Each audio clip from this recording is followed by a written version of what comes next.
Pushing this pipe, D12 a demon, I'm running these lights. I can't believe that she fit in them tights. Buying it once, so buying it twice. Swiping this card, don't ask for the price. Texting and red, she say I'm uptight. I got a check, but I'm earning my stripes. Cheating no pussy like that shit advice. Baby, you know I'm not good at advice. Why would I go if I don't get advice? Taking these chances, rolling the dice. Started from nothing, I'm hitting these heights. All because what I be spit on these bikes. Keep a few things inside of my Sprite. Better to sleep, you in my device. Thought I could trust you with my life. Can't even trust you in the night. If you talk to me, baby, you talk to me nice.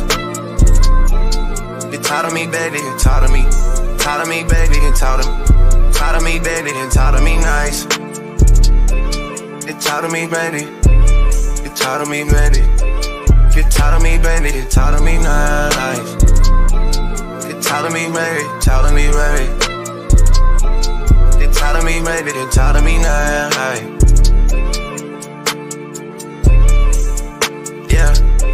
If you talk to me, baby, then come where I stay. Be in the dolls, we back in LA.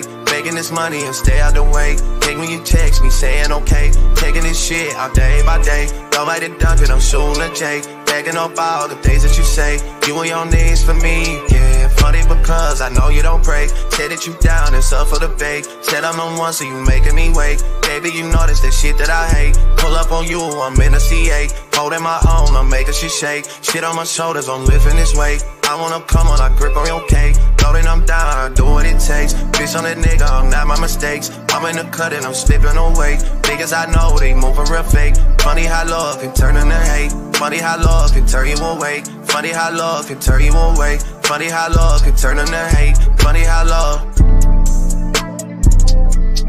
Funny how love can turn you away. Funny how love can turn you into hate. Funny how love. Funny how love can turn you away. Funny how love. They talk to me, baby, they didn't talk to me nice. You talk to me, baby. Talk to me, baby. If you talk to me, baby, then talk to me nice. Talk to me, baby, then talk to me nice. Talk to me, baby. Talk to me, baby. Get talk to me, baby, then talk to me nice. Talk to me, baby. Talk to me, baby. If you talk to me, baby, then talk to me nice. Talk to me, baby. Talk to me, baby. Get talk to me, baby, then talk to me nice. Talk to me. Talk to me.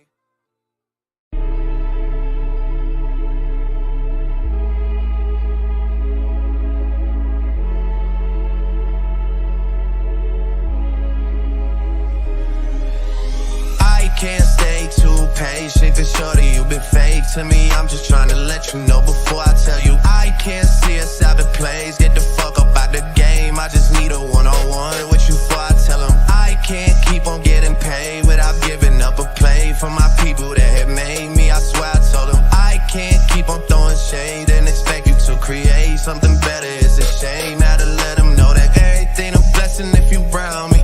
2 phones, mama hit me back saying they found me. Think it's hard to understand my level of accounting. Money tucked away, put it to sleep to dream about me. Pop up out the Plaza Bless.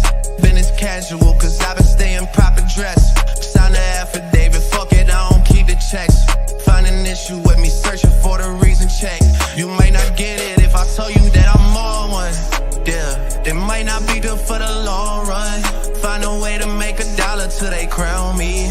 It don't matter, it's the marathon we all run. It's been too long, I gotta let them know that I can't decide on the type of chick I want, cause I got options. And I try to let them know how I've been feeling. I said I can't stay too patient, cause shorty, you been fake to me. I'm just trying to let you know before I tell you. I can't see us out the plays, get the fuck up out the game. I just need a one-on-one with you before I tell them. I can't keep on getting paid without giving up a play for my people that have made me. I swear I told them I can't keep on throwing shade and expect you to create something better. It's a shame now to let them know that I don't beat around the bush, I tell it straight. Ay, handle me like handling the truth. I know I'm intricate, but please, I might just need a sec. You losing every bit, you get the lessons I could teach. You made it feel like I got kids and I ain't worried about a thing for now.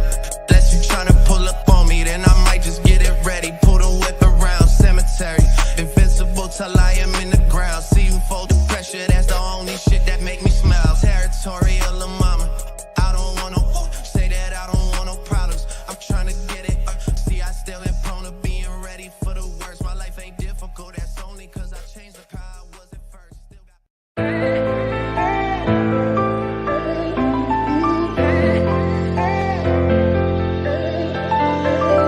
Yeah, we done came from the bottom. Mad that we up, but I don't hear him talking. Started with knowledge inside of my noggin. We took a dream and then we started vlogging. Put my city on the map now. I'ma say how it is and I don't back down. On the road to 100K, we finna act out. We gon' show them that we not just in the background.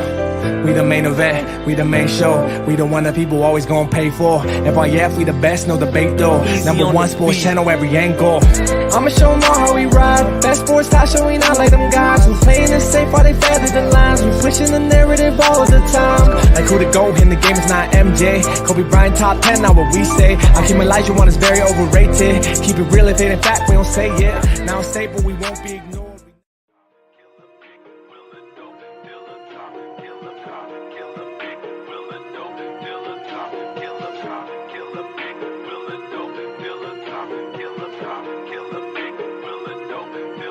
It's facts over feelings, you talk about listery. Boys, you Scooby-Doo talking in mysteries. You is a puppet, the ticket, that's misery. Said that you bite it, bang, boy, know your history. It's facts over feelings, you talk about listery. Boys, you Scooby-Doo talking in mysteries. You is a puppet, the ticket, that's misery. Said that you bite it, bang, boy, know your history. All in your feelings, you gotta be kidding me. Bet for respect, but you only show jealousy. Wanted some status, but you make it enemies. Talk about brown workout like you burn calories. Calling a bait, cause he come with the cavalry. Caught another L, rated, took another casualty. Now you on the 2, talking like you had a strategy. Nah, that's just passion. We love the game. You already know what it is. FYF. You don't got tough skin. Might as well not even come on in. Talk to 'em. FYF, blow the whistle, man, we too official. Better check the film, we not one of them. The greatest to ever ball above the rim. They wasn't with me shooting in the gym. Cut the small conversation, debate on major levels. This the playoffs, baby, bring that pressure, we never settle. Cross and spin, getting it in, I wanna win. That teamwork got us headed to the ship again. Oh, LeBron better than MJ, cut it out. Half these fans in the stands don't know what they talking about. Half court jumpers, crowd going wild. FYF ranked #1, you better say it loud. Intellectual talk, but fuck your feelings. Elijah 1 too overrated, Kobe still a realist. Top 10 all time, now how they cut the line. Magic Johnson, Draymond Green, one in the same kind. Fuck your feelings, fast break, stop and pull a J. He got how many rings, nothing else to say. With the team, live streaming, play by play. It's the dream, full steam on the road to 100K. FYF, blow the whistle, man, we too official. Better check the film, we not one of them. The greatest to ever ball above the rim. They wasn't with me shooting in the gym. Cut the small conversation, debate on major levels. This the playoffs, baby, bring that pressure, we never settle. Cross and spin, getting it in, I wanna win.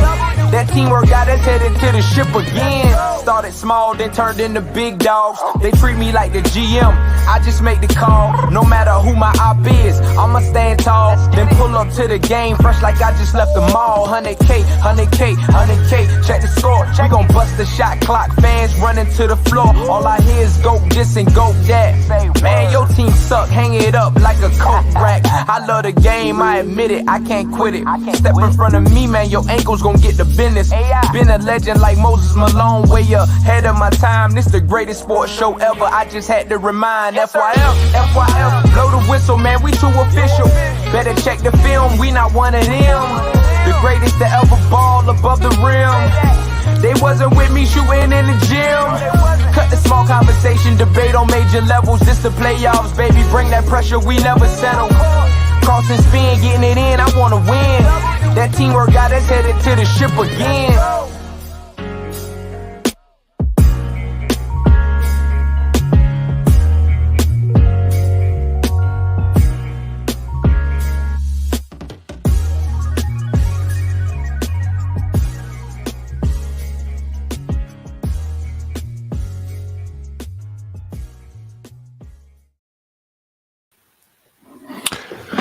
FYF Sports, man, it's Lamar, man. We back, man.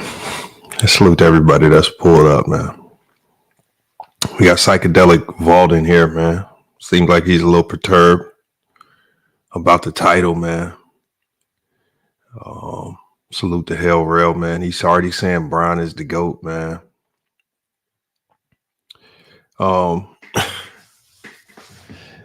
Look, y'all, Look, there's a trend going around TikTok right now. There's a trend going around TikTok. Let me remove this banner. The trend going around TikTok right now is called "We Done with the '90s" trend. Salute to Ricky E245, one of the OGs of the channel. Hell Rel, his airness stand. My bad. Mac Def says, "I want all the smoke. This generation should be ashamed of themselves. Whoever done with the '90s. Why wouldn't we be done with the '90s, Mac Def? We're talking 30, almost 40 years removed now. I mean, we so far removed from the '90s. Why? Why shouldn't be? I mean, because the last time I checked, the people in the '90s was done with the '60s. People in the '90s was done with the '70s. So y'all telling me now, if my mic is loud, then turn your volume down, Hitman X. I mean, what kind of phone you got, or you don't got the up and down on the volume? And I'm definitely not loud. I'm looking at my volume right now. He says, you talk about the '90s every stream. No, I don't. The last 2, 3, 5, maybe 10 streams, we ain't said nothing about the '90s. But look, y'all. Remember about 3 years ago, I did a video series. And this video series wasn't even the most popular video series. I did a video series called '90s Basketball is Overrated. I did a video series, '90s Basketball 1, 2, 3, 4, and 5. And I talked about '90s basketball at every single position. I did this 3 years ago. And I started it off with part 1 of the series, '90s Basketball is Overrated. Centers of the '90s, straight trash. He could dare. Centers like that. Like, when we hear about the '90s, when people talk about the '90s, they say it was a big man era. The majority of the big men were trash. They'll give you Hakeem Olajuwon, David Robinson, and Patrick Ewing, and they'll act as if those guys carried the '90s. But according to the '90s standard, isn't the '90s standard of greatness winning championships like Jordan did? I just don't believe. How can you call this a big man era when none of the big men won championships? Your era was dominated by a 6'6", 215-pound shooting guard. Not necessarily a big man era. Not in my eyes, right there. You know, I don't see that right there. We got another video that I did. This was actually part 3 of the series. '90s Basketball is Overrated, part 3. '90s small forwards, subpar at best. Another video I did in the series, this was part 2. '90s Basketball is Overrated, part 2. Power forwards of the '90s, straight plate cleaners. Look at Oliver Miller, Derek Coleman. Derek Coleman was supposed to arguably be a top 5 player of the '90s. Oliver Miller just walking around playing any type of way, any condition. And they just walking. I mean, imagine being an NBA player walking into training camp looking like this. Right. And I know we have our one-off players in this era that kind of look like that, the Zions and sometimes Luka and Jokic. But when you have 4 or 5 players looking like this on every single team, it's something wrong with your era of basketball. All right. Then I moved on to the point guards in part 4. '90s basketball is overrated. '90s point guards, pint-sized players. I mean, look at this. Look at this. Imagine being a coach and you're sending Muggsy Bogues out there to defend Michael Jordan. Look how Michael Jordan's looking down on Muggsy Bogues. Look at Spud Webb just walking around amongst the trees. And these were so-called prolific players of the '90s. They were prolific. Right? I'm not just talking about good or great. These were prolific players.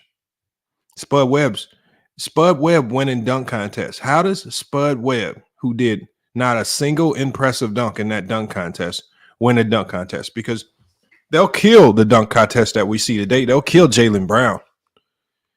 But I'll be damned if a 5'5" player comes in and wins a dunk contest over some of the guys that we see today. And I'm talking about these guys that are 5'5" are doing WNBA style dunks.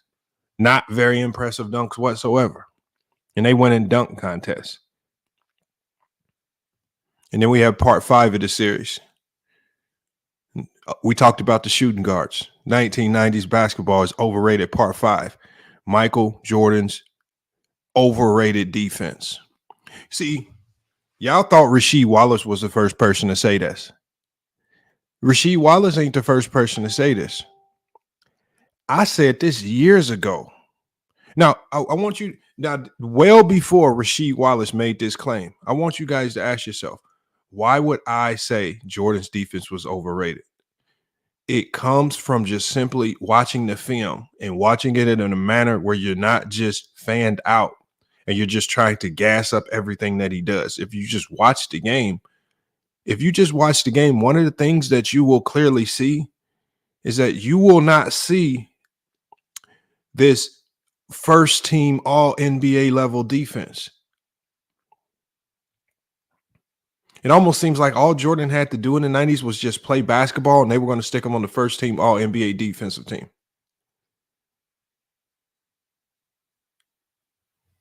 Right? They used the steals that he was able to amass to say that that's what made him a great defender, when steals is probably the worst statistical category to determine if a player is a good defender or not. They say this tenacious. It's just completely overrated. Overrated, because when good players decided to go at Michael Jordan, they barbecued him. When Penny Hardaway came in the league, he took every ISO matchup against Jordan every chance he got. Allen Iverson, Grant Hill, guys that could face up and attack you. Because the 90s was filled with a whole bunch of guards who all they could do with the ball was turn their back and run the offense. Yeah, anybody can look like a bloviated first team all defensive player if you're making those types of players give the ball up, or if you're holding those types of players to less than 10 points a game. Not necessarily something significant. Not to take away from what he did, because he did get those achievements. I just don't think it's one of the things that make him the GOAT. I think it's something that's overrated. I think the 90s was just desperate to give him accolade after accolade after accolade, even though the video doesn't support it, especially in 1998 and 97 and even 96. But most people will tell you otherwise. All you guys got to do is go watch the film. No, Big Kev. See, that series is tricky right there. So Scottie Pippen, so Phil Jackson explained it. For the majority of that series, Big Kev, Jordan did guard Magic Johnson. He did. But Phil Jackson needed Scottie Pippen in other places in that defense. And if you watch that series, Magic Johnson was barbecuing Michael Jordan, taking him into the post whenever he wants, scoring at will. And we're talking about a Magic Johnson who's not an elite offensive player when it comes to scoring the basketball. He was literally scoring at will on Michael Jordan.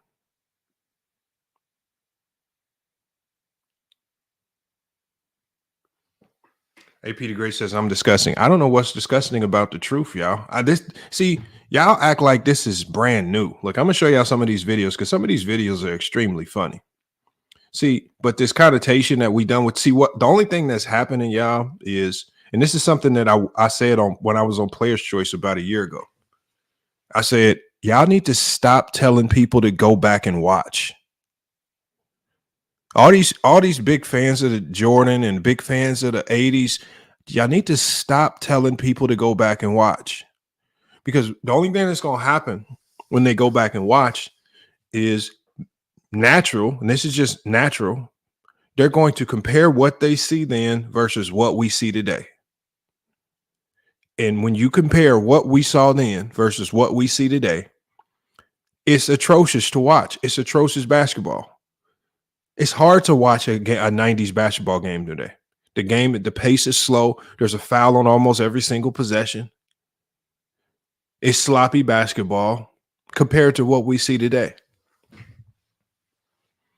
I pulled up many games, and it's been hard just to get to film study because the refs are blowing the whistle every 10 seconds. And so what's happened is all of these Jordan fans that have propagated. So look, most of the Jordan fans, what they do is they don't propagate Jordan himself as the player. What they do is they try to bolster his era to make it seem like this was the most juggernaut, unstoppable era of basketball that was ever known to man, and Jordan was able to overcome that. That's the picture that they paint. And so once they start painting that picture, this is the most unstoppable basketball, greatest era of basketball, big man era. They played defense, they hand checked. So once you start over-bloviating this era, an era that Jordan dominated, you're going to make people go back and watch. And this is the result of people going back and watch. I'm about to show you some videos here. This is what happens when people go back and watch. Byron Scott, garbage. We done with the 90s. Can't even check Jordan. Ain't got no clue. He going right. Byron Scott, which way he going? Get up there. Take away his right. I would have beat him to the spot. I done went up and blocked that. That's garbage. Watch this same play. Okay, kids, which way is he going? Let's guess. You know where he's going. He's going right. And he blocked that, Byron Scott. The refs just calling anything. It's rigged. He gonna smack that out his hand, though. They call foul on that. I feel you, Byron Scott. It's rigged. We done with the 90s and Michael Jordan in his left hand. Now, he gonna go left, but he a disaster when he go left. He'll go left. Check this out. Big trash. What was that move and his foot he was doing? Jordan, big garbage. He ain't got no D. Watch he ask for some help trying to check Magic. Watch he say, help me, come help me, come help me. I'm going to tell you, Big Game James was garbage. They need him to make that shot. He should have caught it and been ready to shoot. Look at Jordan going left, just turned it over to nobody. This is what happens, man. You keep telling people to go back and watch. You keep telling people this era was great defense, physical, right? Some of the most talented players we've ever seen. And then they watch, man. Here go another one. Look at this old man's baby right here, man. And for y'all don't know what an old man's baby is, that's when your daddy 50, 60 years old when he hides you. But I said the 90s is soft. Listen to the commentator. That's a soft layup. And he got a super peanut head. Terry Porter was trash. Now look at the ball hog, Isaiah Thomas. He's just a super ball hog, man. In the 90s, look, dribbling.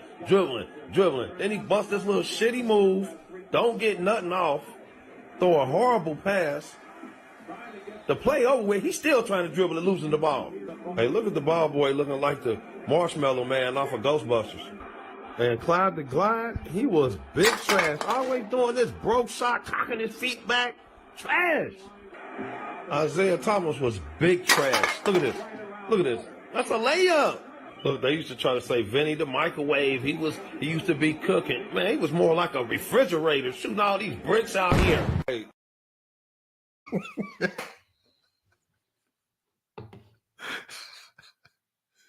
I keep telling y'all, man.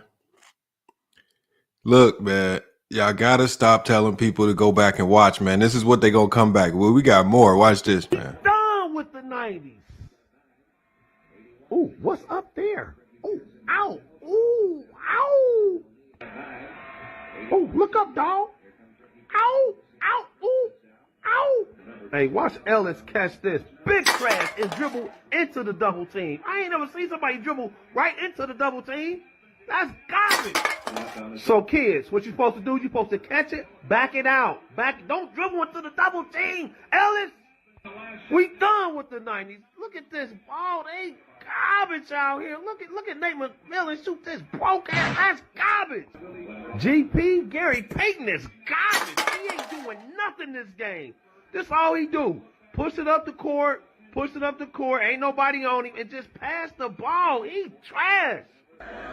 Watch Robert Pack. Big trash. Look at this. Airball, garbage. Hey, watch Kendall Gill shoot this airball. They act like Kendall Gill was cold. Look at this. Man, why they do Muhammad Abdul Rauf like that, man? Oh, man, why they do him like that, man? Hold on, which? Done with the 90s. Ooh, what's up there? Ooh, ow. Ooh, ow. Ooh, look up, dog. Ow, ow, ooh, ow. Hey, watch Ellis catch.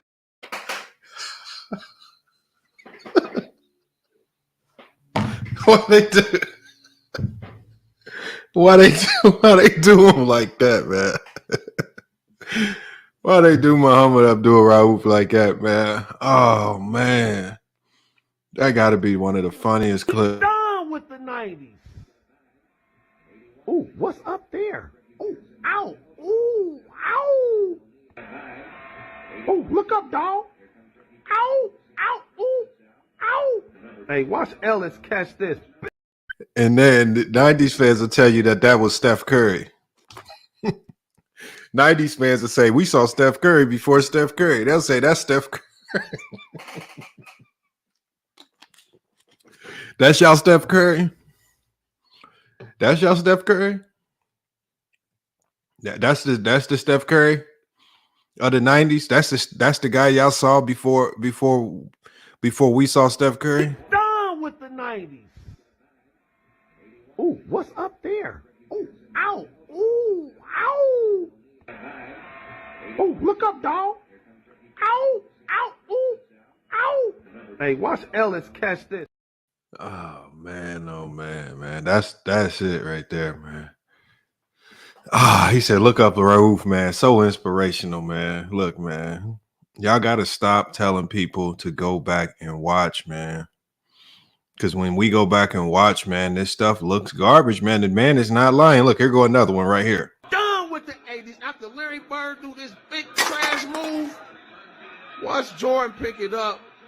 Ain't got no left hand. Gonna go left. Watch this.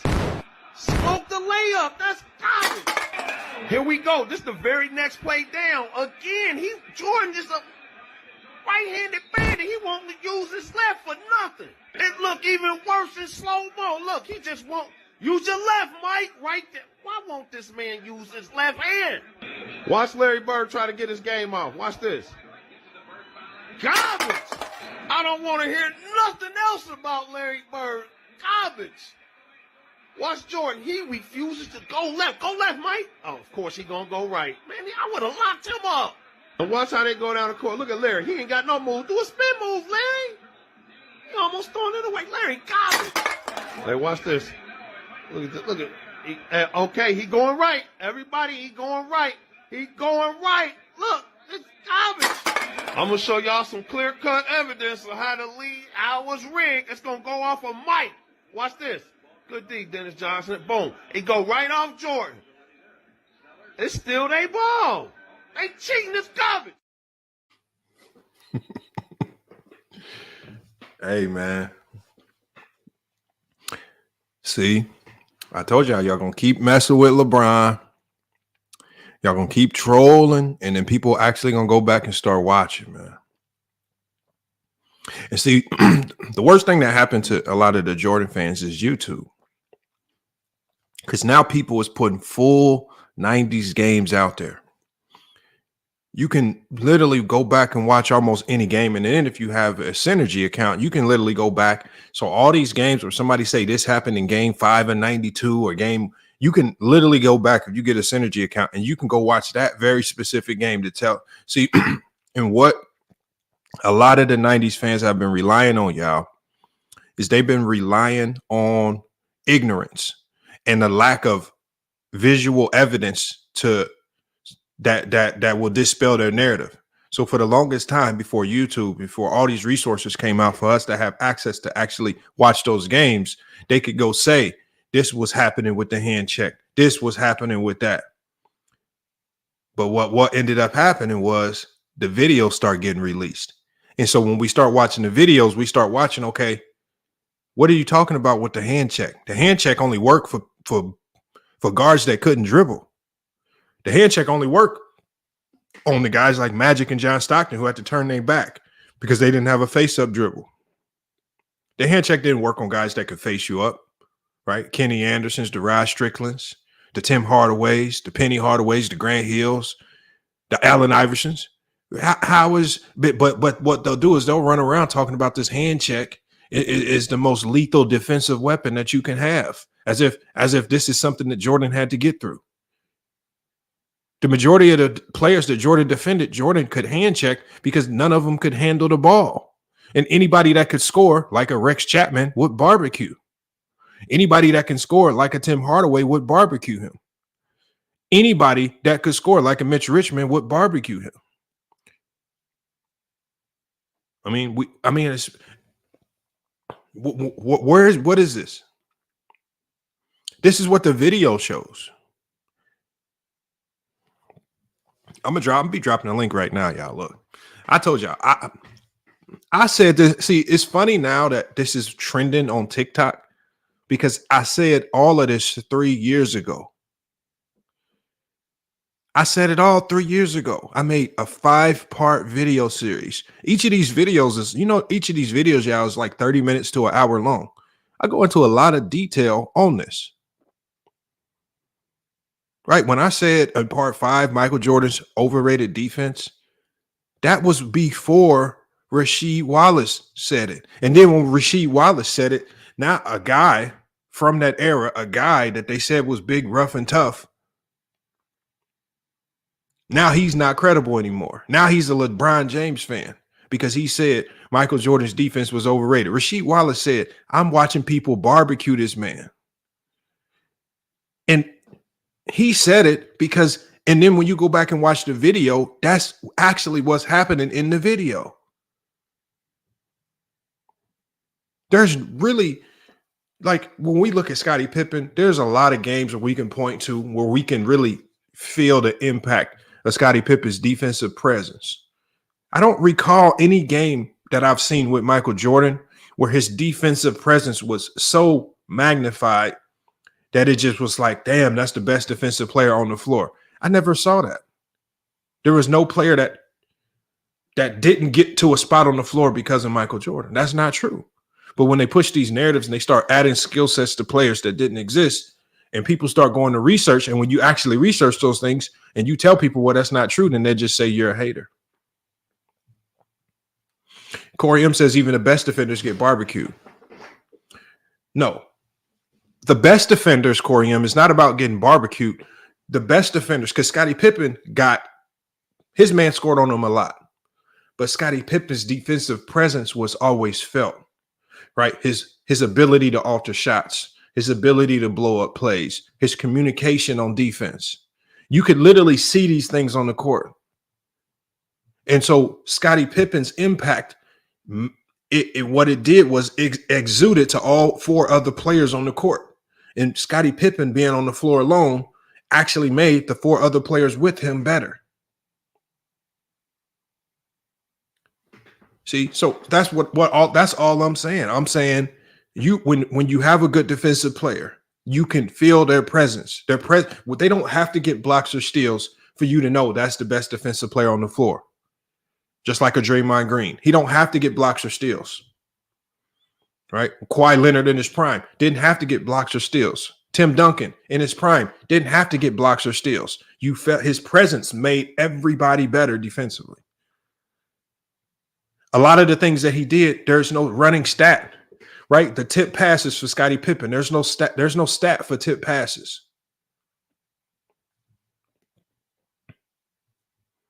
Right? When you go and contest shots and you stay vertical, right? When you blow up a pick and roll like Tim Duncan could do. Right? When you force good players to give up the ball like prime Kawhi Leonard did. There's no stat for that.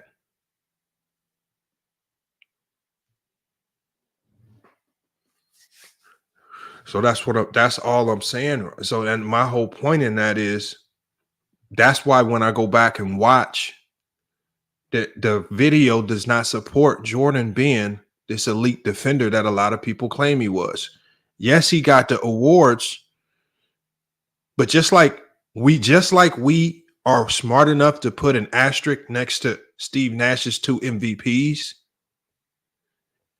you have to be smart enough and willing to say we might need to put an asterisk next to some of these Jordan defensive accolades. I mean, because you can go through all through NBA history and you can see how awards were given out and unfairly. Like when LeBron James didn't win Defensive Player of the Year, and the guy that won Defensive Player of the Year was on the second team, the second All NBA defensive team. How does that work? You could put an asterisk next to that Marc Gasol Defensive Player of the Year. It probably should have been LeBron's that year. See, if we can be smart enough and do that with players of the day, you guys have to be smart enough and do it with players of the past. When you talk about Scottie Pippen, how did Scottie Pippen not win one Defensive Player of the Year award in the 90s? Not one.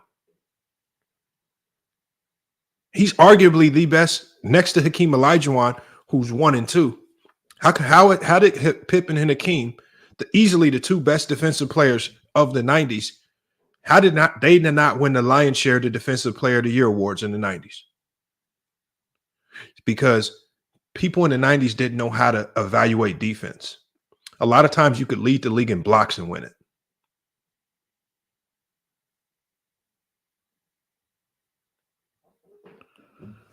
It's narrative driven. Now, but awards, how they're given out and things like that, time changes, and sometimes they get it right, sometimes they get it wrong. But I think with the defensive accolades for Michael Jordan, they got it wrong the majority of the time. And I think there was an agenda. There was an agenda there just to give him some additional accolades, because the video doesn't support him being a better defender in most years than Scottie Pippen. The video doesn't support him being a better defender than Hakeem Olajuwon. His defensive presence is all those things.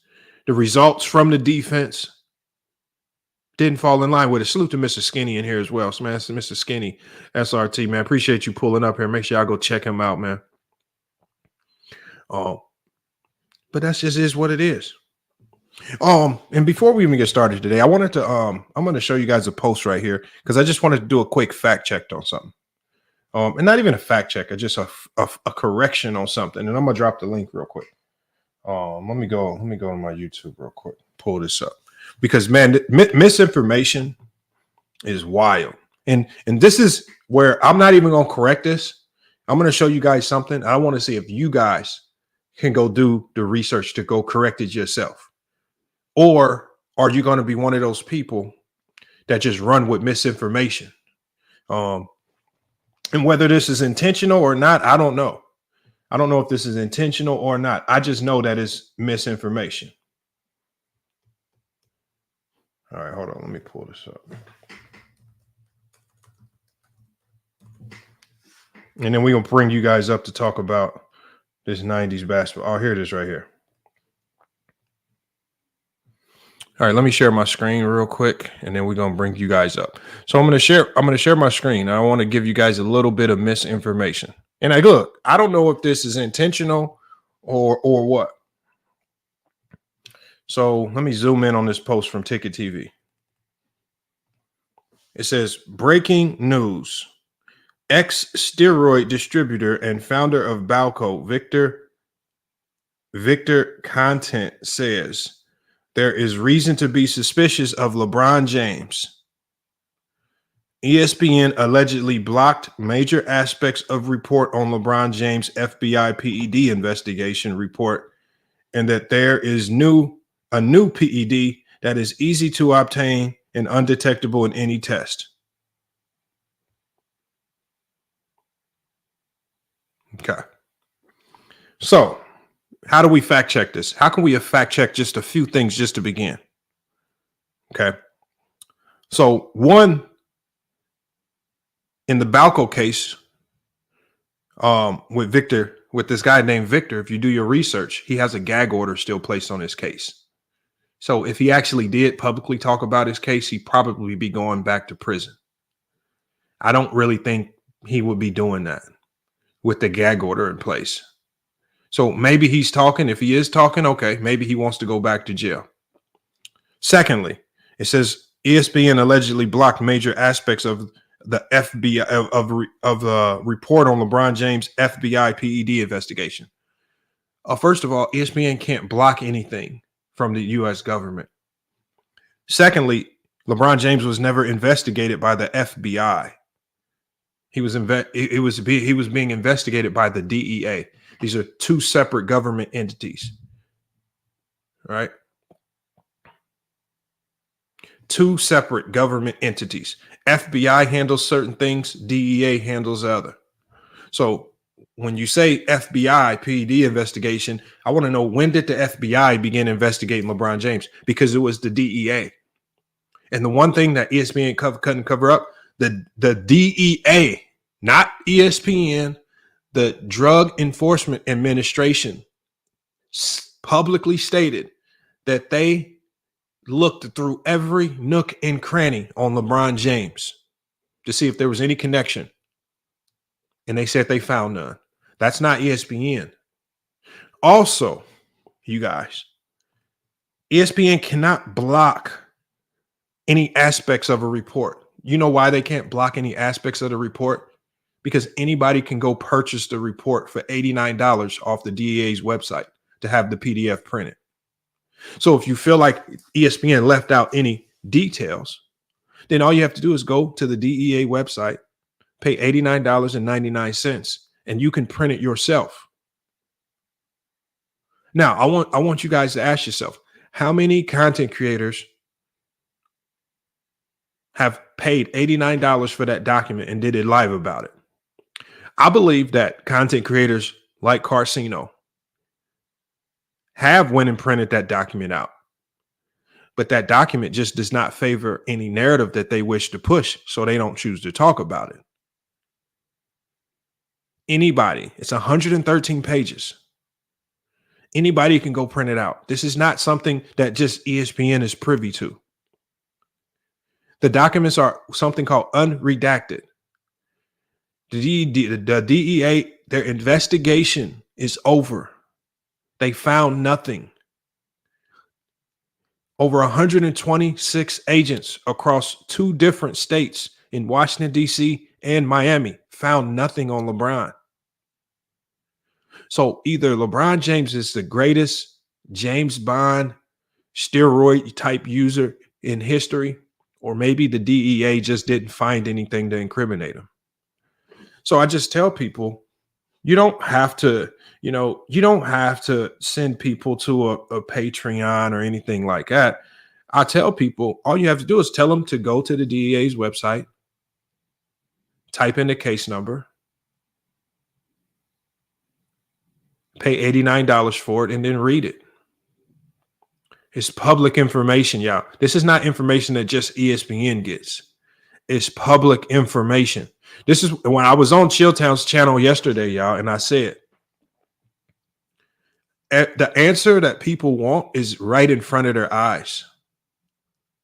You just have to go be willing to go get the information. ESPN just did a summary of the information, and they had quotes from the DEA in there. There is no connection. They found no connection. We're talking about an agency that convicts people. They have a conviction rate of 99.7%. It's ridiculous. When they investigate you and when they charge you, it's usually because they have you. See, and then LeBaco, see, this is what happens. See, LeBaco James is going to say, yeah, Ticket clout chasing. No, Ticket's not clout chasing. I don't know what he's doing. Maybe he got misinformation. That's not clout chasing. I just think he got misinformation. Right? Because whoever gave him Victor Conte's name, they didn't even spell his name right. They put Victor Content. His name is Victor Conte with an E on the end. Right? So they told him that it was an FBI investigation. It was a DEA investigation. They told him that ESPN blocked major aspects of the report. ESPN can't block any report. The document's public. Whoever's feeding them information. And then they said, oh, there's a new PED that's undetectable. That's a lie. Why do we know that is a lie? So there's another lie right there.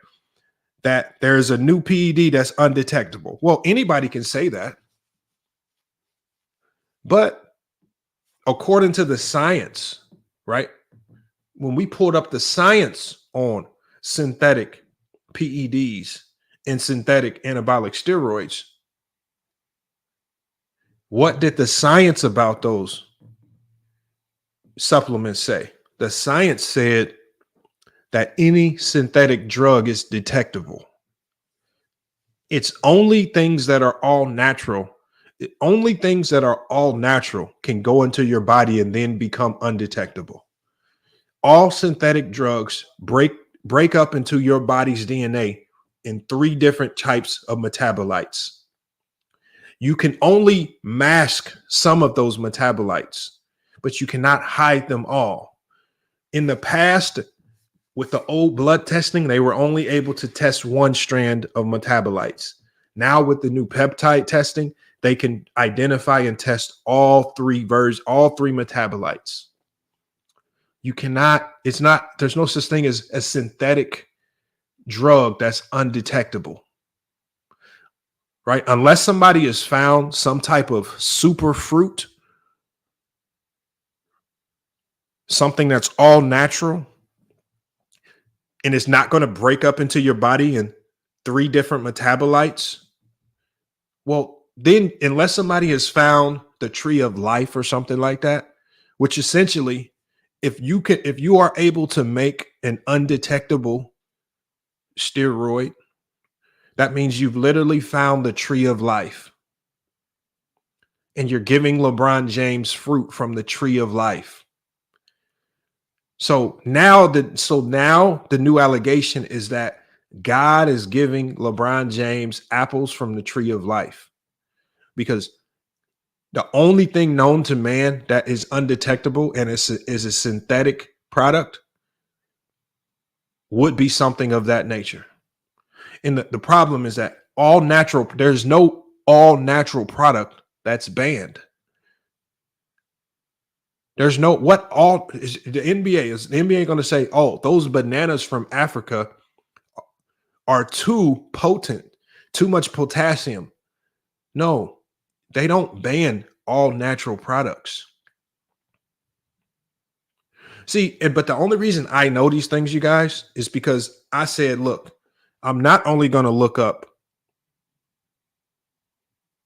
the DEA investigation, I'm going to look up what these drugs are. What is EPO? How does EPO break down in your body? Why was EPO hard to detect early on? And why is it easy to detect now? Right? We had some guy go on Chilltown's panel yesterday, and I'm going to tell you guys, the first thing that he said was this. He said the NBA doesn't test for HGH. He told Chilltown, the guy that you were speaking to before, he was talking about me. He said he was wrong. He said the NBA put in the CBA that they don't test for HGH. Watch this right here.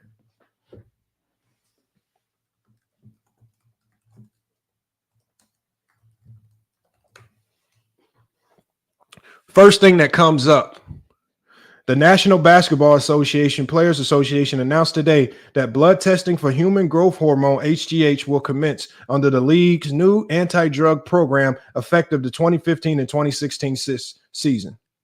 But see, you see how people can literally just go, they can just go up on panels and say stuff that ain't true. He said the NBA don't test for HGH. It's right here under the NBA's own website. They released it right here. April 16, 2015. NBA to introduce HGH blood testing into anti-drug program. But see, people will make stuff up to try to create some avenue to say, oh, he might be able to do HGH because they don't test for HGH. But you're lying. The NBA does test for HGH. And the NBA has the most stringent testing policy of all sports. They test players 4 times throughout the regular season. No other sport tests that many times. See, Brandon says Lamont is lying. He says the players know months in advance. Okay, so Brandon, do you know Gilbert Arenas, an NBA player, just talked about this, right? You know he just talked about this. They don't know. They get tested 6 times a year, Brandon. 4 times in the season, 2 times in the off season. It's random testing. So unless you can get an NBA player to say Gilbert Arenas is lying, right? When Damian Lillard just got tested after he dropped his 70-point game, he didn't say he was surprised. He said, I've never been tested in my jersey right after a game. Why was Damian Lillard surprised, Brandon, to get tested after a game? Why was he so surprised? He didn't even get the chance to take a shower and wash the sweat off his body because there's random testing. If he knew the test was coming, it wouldn't have been that big of a deal. Also, the NBA, the funny thing is there's a humongous list of a lot of players who've gotten caught. See, but there's been like guys like Malik Beasley. He's tested positive for some of these supplements. See, y'all don't care when some of these other players get caught. Y'all don't care when they get penalized. You only care when it's LeBron James, and when LeBron James is still playing at a level that you can't fathom in your brain. Because some of you guys stopped working out when you were 17 and 18. Some of you guys can't wake up at 4 a.m., work out 2 hours, go back to the gym at 12, work out 2 hours, then go back to the gym at 6 and work out 2 hours because you don't have the discipline. Some of you guys struggle with confining your diet to certain things. No carbs, whatever you got to do, high protein, keto, anything. So what y'all do is y'all compare LeBron James to y'all ineptitude. You compare LeBron James to things that you guys struggle with. See, Brandon's gonna come up here and lie and say players know about testing, yet he's never talked to a single NBA player in his life. He's gonna come up here and lie and say he has. He's gonna say they know about random testing, even though players who get drug tested publicly talk about being surprised about getting tested in that particular moment.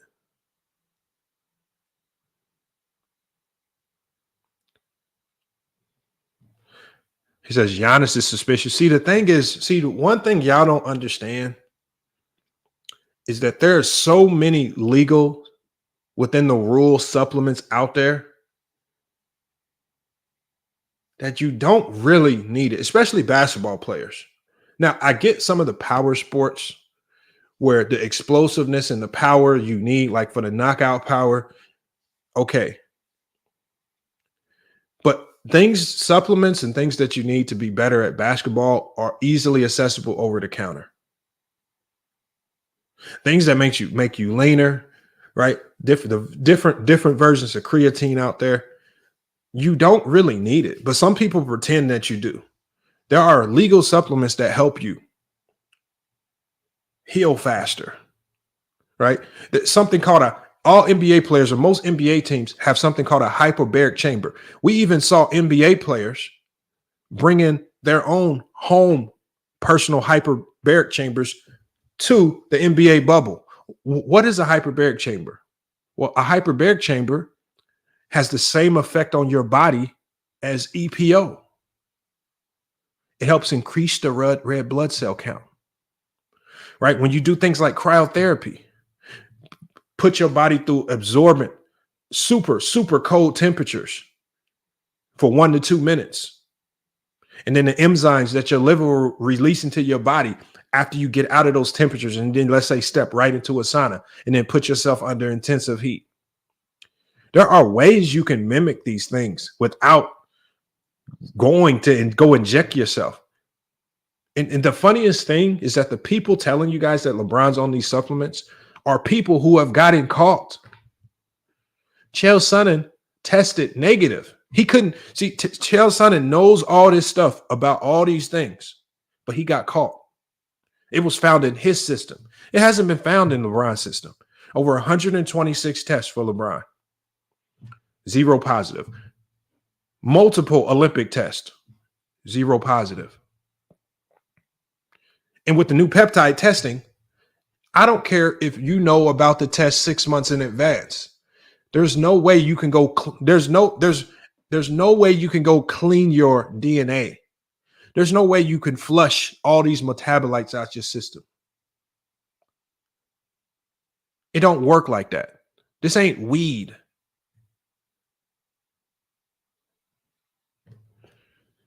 But Vision, you can't destroy you. I can only talk about this subject with people that are knowledgeable on the subject. If you can't tell me what the metabolites are, if you can't talk about the peptide testing, if you can't talk about, if you haven't even read the DEA report on their investigation, how can I legitimately talk with you about it?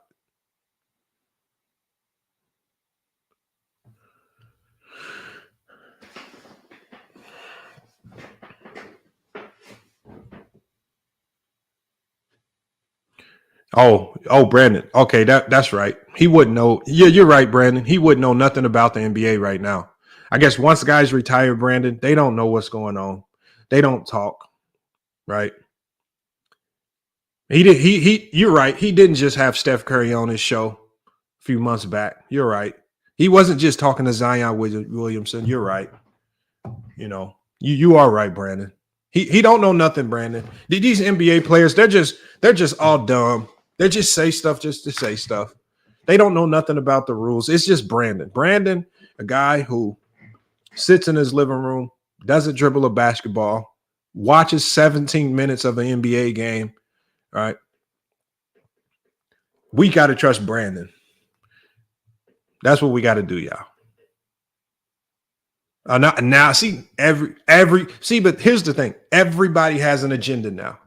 If they say something that don't align with your hate, now it's an agenda. What's the agenda? So now, Brandon, when you hit this link, now you got to tell me what is his agenda and who's paying him to push the agenda. I would like to hear this story. Y'all make up stuff as y'all go. Now it goes from one thing to the next. Now we drowning. See, yeah, you can say that. The facts just don't support what you say. See, if the facts were the other way around, if the facts were the other way around, I would be on LeBron. If he tested negative, how could we go around that?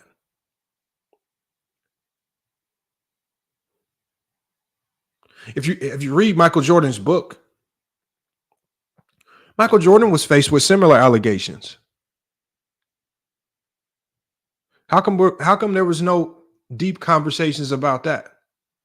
See, when Michael Jordan was faced with those allegations, y'all didn't have any significant conversation about it because there were no negative tests. I mean, there were no positive tests.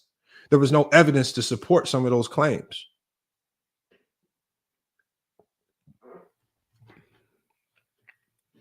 We'll drop the link though.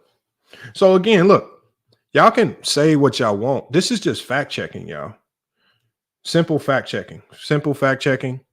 And all you got to do is simple fact checking. And this is not a natural contrarian. This ain't contrarian. Y'all always say this weird stuff. It's either facts or it's not facts. That's not you. Facts are not contrarian. Facts are facts. Facts are what dictate what I say. For example, when the video this year showed that LeBron James looked like a player that's kind of checked out on his team, I said it. Why did I say that? I said because this is what the video shows.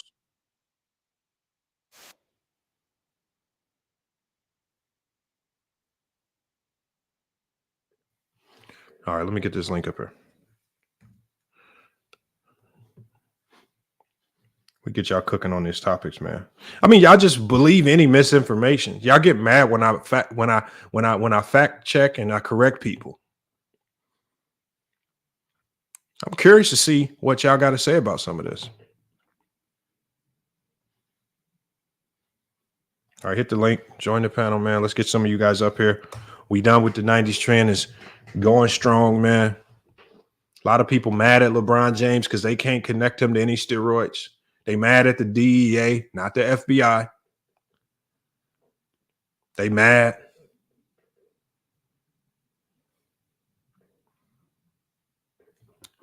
He said,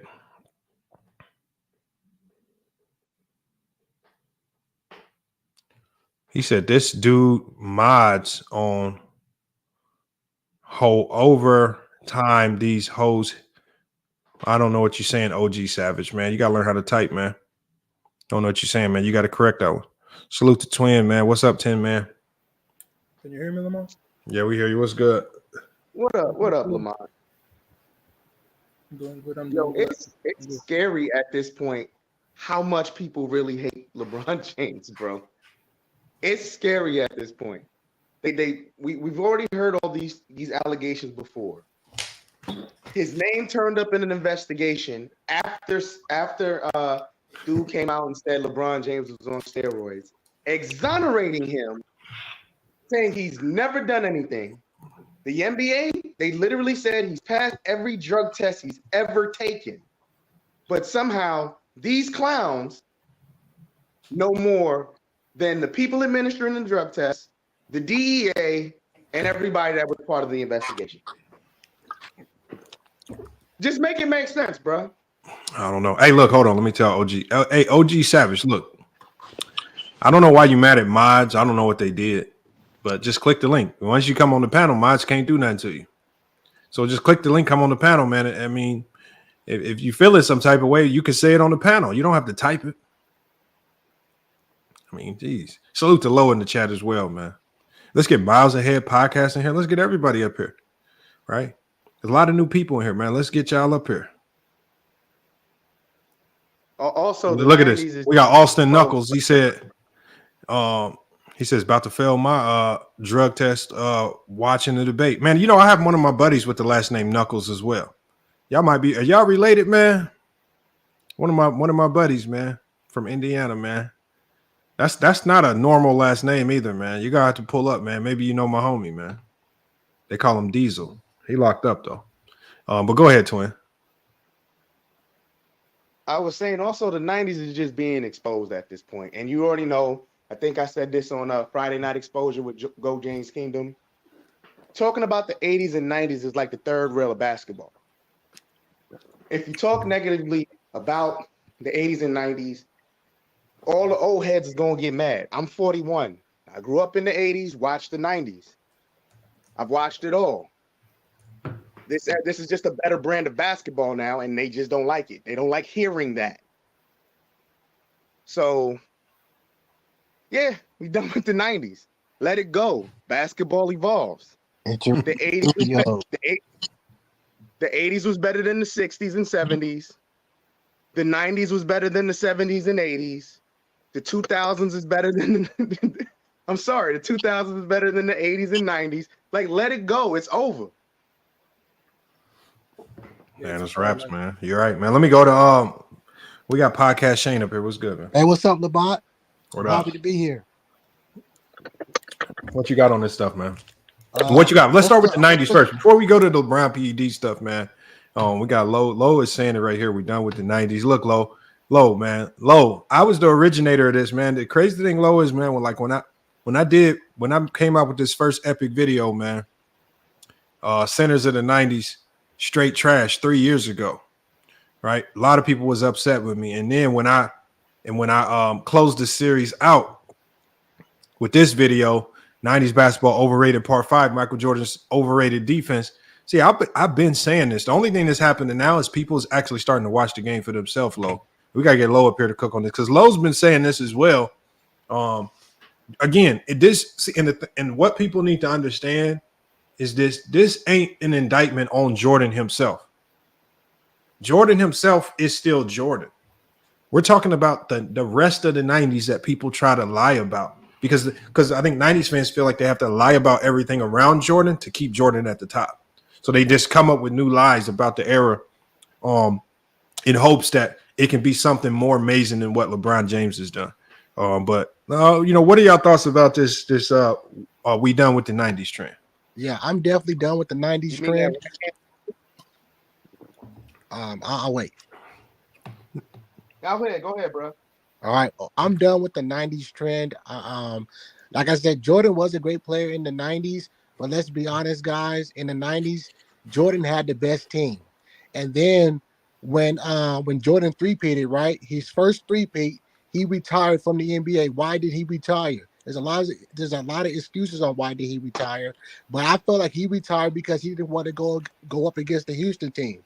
You got to remember, these NBA players are competitors. I think Jordan cares about his final record so much. He could have went up against the Houston Rockets, when the Houston was on the rise, because Houston won 2 championships in Jordan's era, and he did not go up against Hakeem Olajuwon and Kenny. And I think Houston would have been able to beat the Bulls. It's not Jordan's fault Houston didn't get to the finals. They had 6 chances. Houston did get to the finals in the 90s. Hakeem not when Jordan was in the finals. And Jordan played Hakeem in the regular season too. Why did Jordan leave after he three-peated? No, hold on, podcast Shane. Everyone knows it was because of gambling. Brandon, you made a good point right there. Jordan did play Hakeem in the regular season. Talk about that. Yeah, so I've said this before. The Bulls, Houston, the one thing the Bulls never saw in the finals was an elite rim protector like Hakeem. The Bulls saw elite power forwards like Barkley, Malone, and Sean Kemp that year in Seattle, but they never saw an elite rim protector who also had good POA defenders like Robert Horry. Just talk about those matchups with the Bulls and Rockets. Right, there were mixed results. I mean, I think the Bulls would have beaten Houston, but Houston would have had a chance. No, hold on. What do you mean mixed? What do you mean mixed results? What does that mean? Houston did beat the Bulls several times when they played them in the regular season. But the Bulls were very competitive with Houston. There were times the Bulls beat Houston as well in the regular season. But who was more dominant in those matchups, the Houston Rockets or the Chicago Bulls? I don't think the sample size is big enough to draw any big conclusion. I don't know the numbers. He dancing around it. No, I don't know the numbers off the top of my head, but I know that Houston did beat Chicago in the regular season. The regular season and the playoffs are a totally different animal, though. Look, Jordan be ducking smoke. That's just the truth. No, but only reason I'm asking you, Brandon, is because you brought it up. You said they did play each other in the regular season as if it mattered. So I was just asking you, if since you introduced it into the conversation, what did those matchups? What happened in those matchups? Was the Rockets was Hakeem dominant? You know, what was going on? Were the Bulls dominant? Like, did it give us? I mean, when I asked you about, because remember what I said before. I mean, they were mixed. Remember what I said?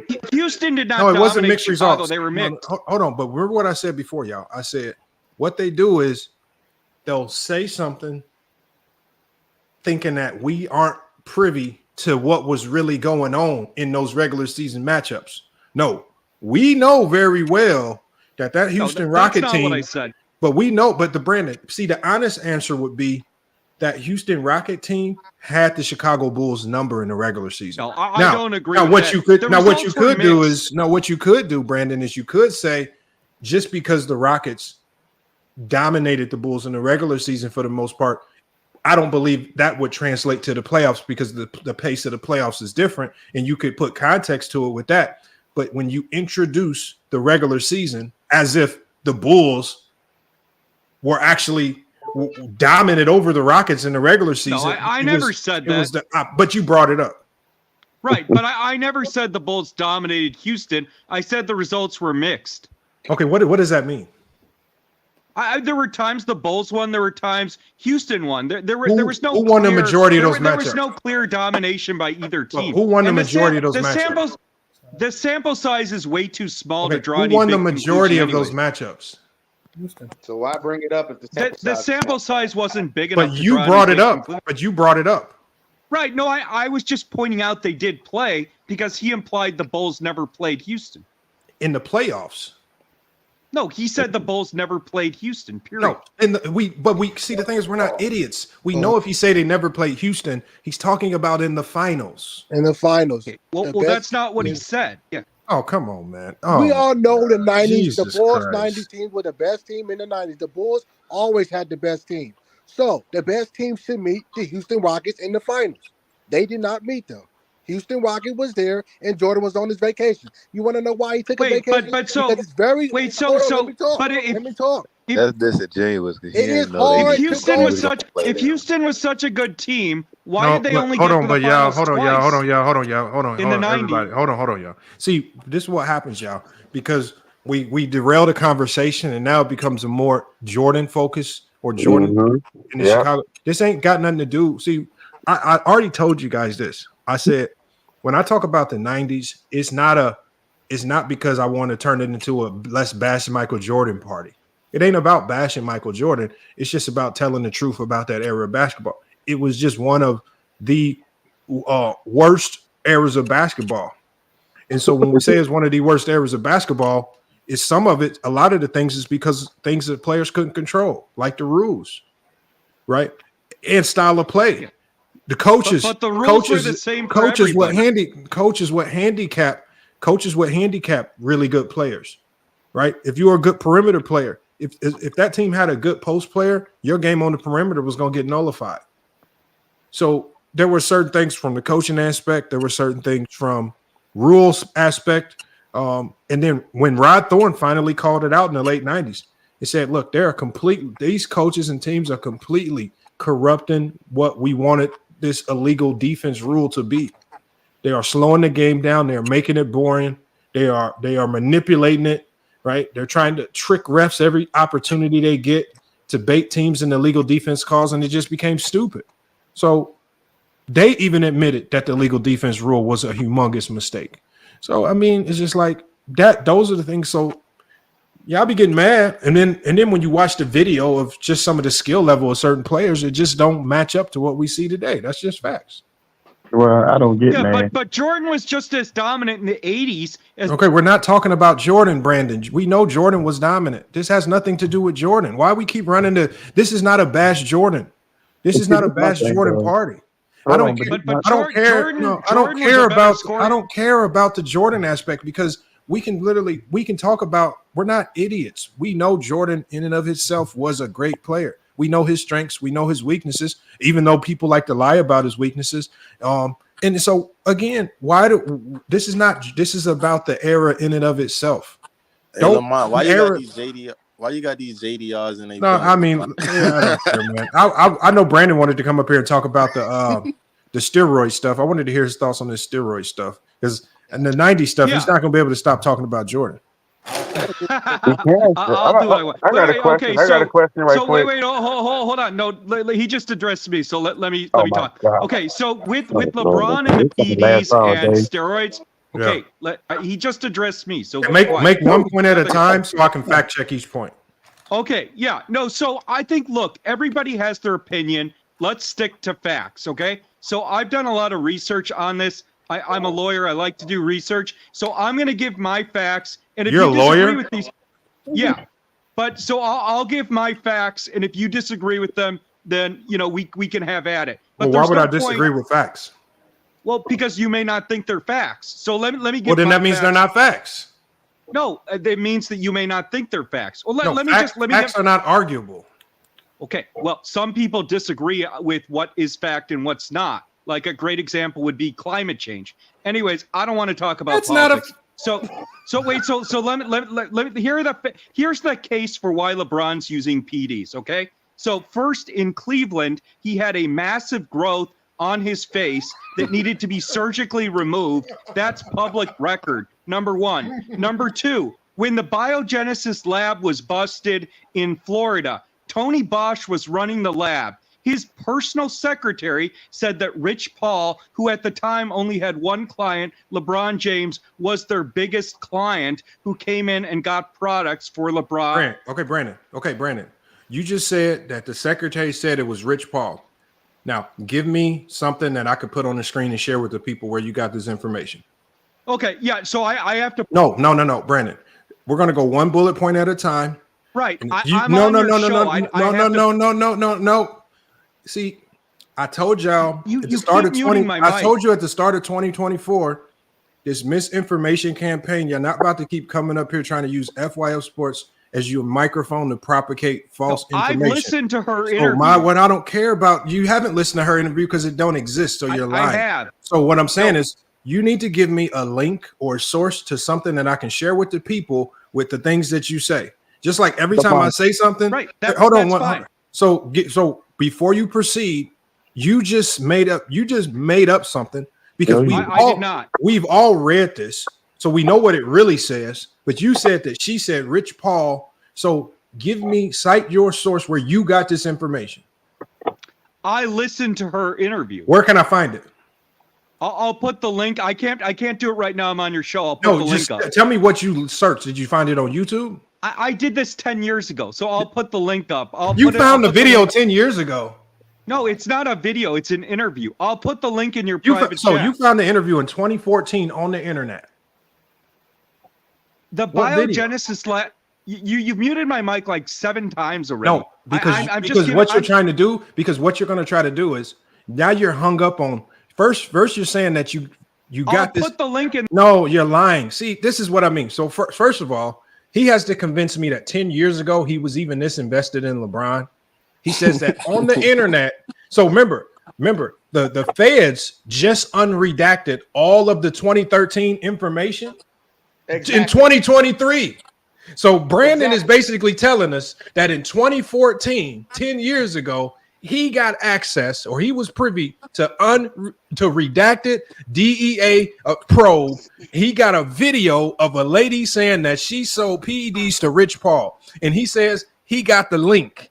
Okay, Brandon, you're gonna have to give me the link, man. You're lying, man. This just got unredacted in 2023, man. You gotta stop lying, man. All that information is for sale. Things leak all the time. Oh, God, man. I'm tired of stupidity, man. You gotta go, man. He just lied, bro. Hold on, Mingo. Hold on, Mingo. Then, so now what he says was, now he says things get leaked, man. You can buy stuff online. So now what he's doing as a lawyer, he's admitting to buying private redacted federal documents on a public live stream. So you know what I'm going to do, Brandon? I'm going to send a complaint to the DEA, and I'm going to say there's a lawyer on my website who said in 2014 he purchased redacted federal documents from the DEA on LeBron James that were not released. This is an illegal crime, and I need you to look into it, man. So now he's admitting out here that he goes from one extreme to the next. First of all, he said the lady was on tape saying she sold things to Rich Paul. Remember, this is how we know that's a lie. This is how we know that's a lie right here, because that's a smoking gun. If you have a direct eyewitness who says they sold something to Rich Paul, that means Rich Paul should be in this investigation too, right? This is what it says right here. I'm going to share my screen. This is what it says right here. It says the U.S. Drug Enforcement Administration investigated LeBron James and cleared him of any wrongdoing as a part of the 2013 biogenesis investigation, according to federal documents. James' limited involvement and investigation appeared to come by happenstance.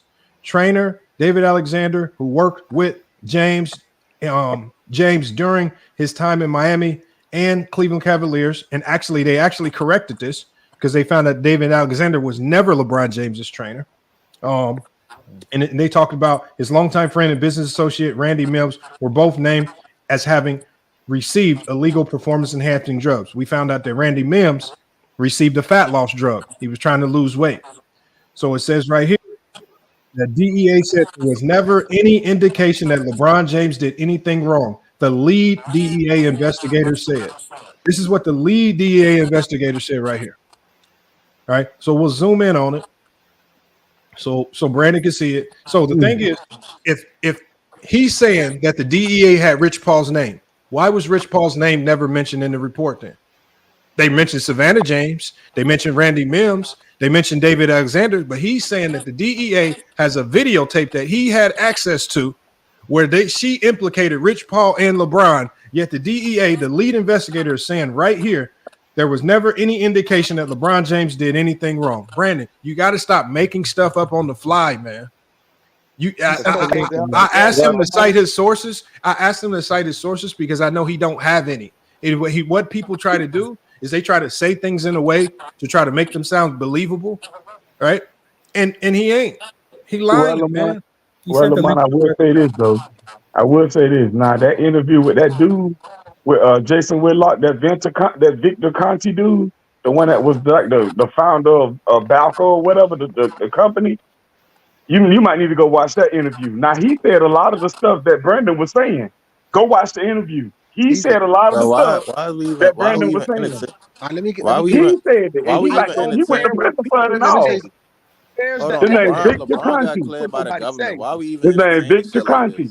And he also said that stop lying. No, hold on. Okay, hold on. Mingo Jester. Y'all, I don't care if y'all telling me all this stuff that was said.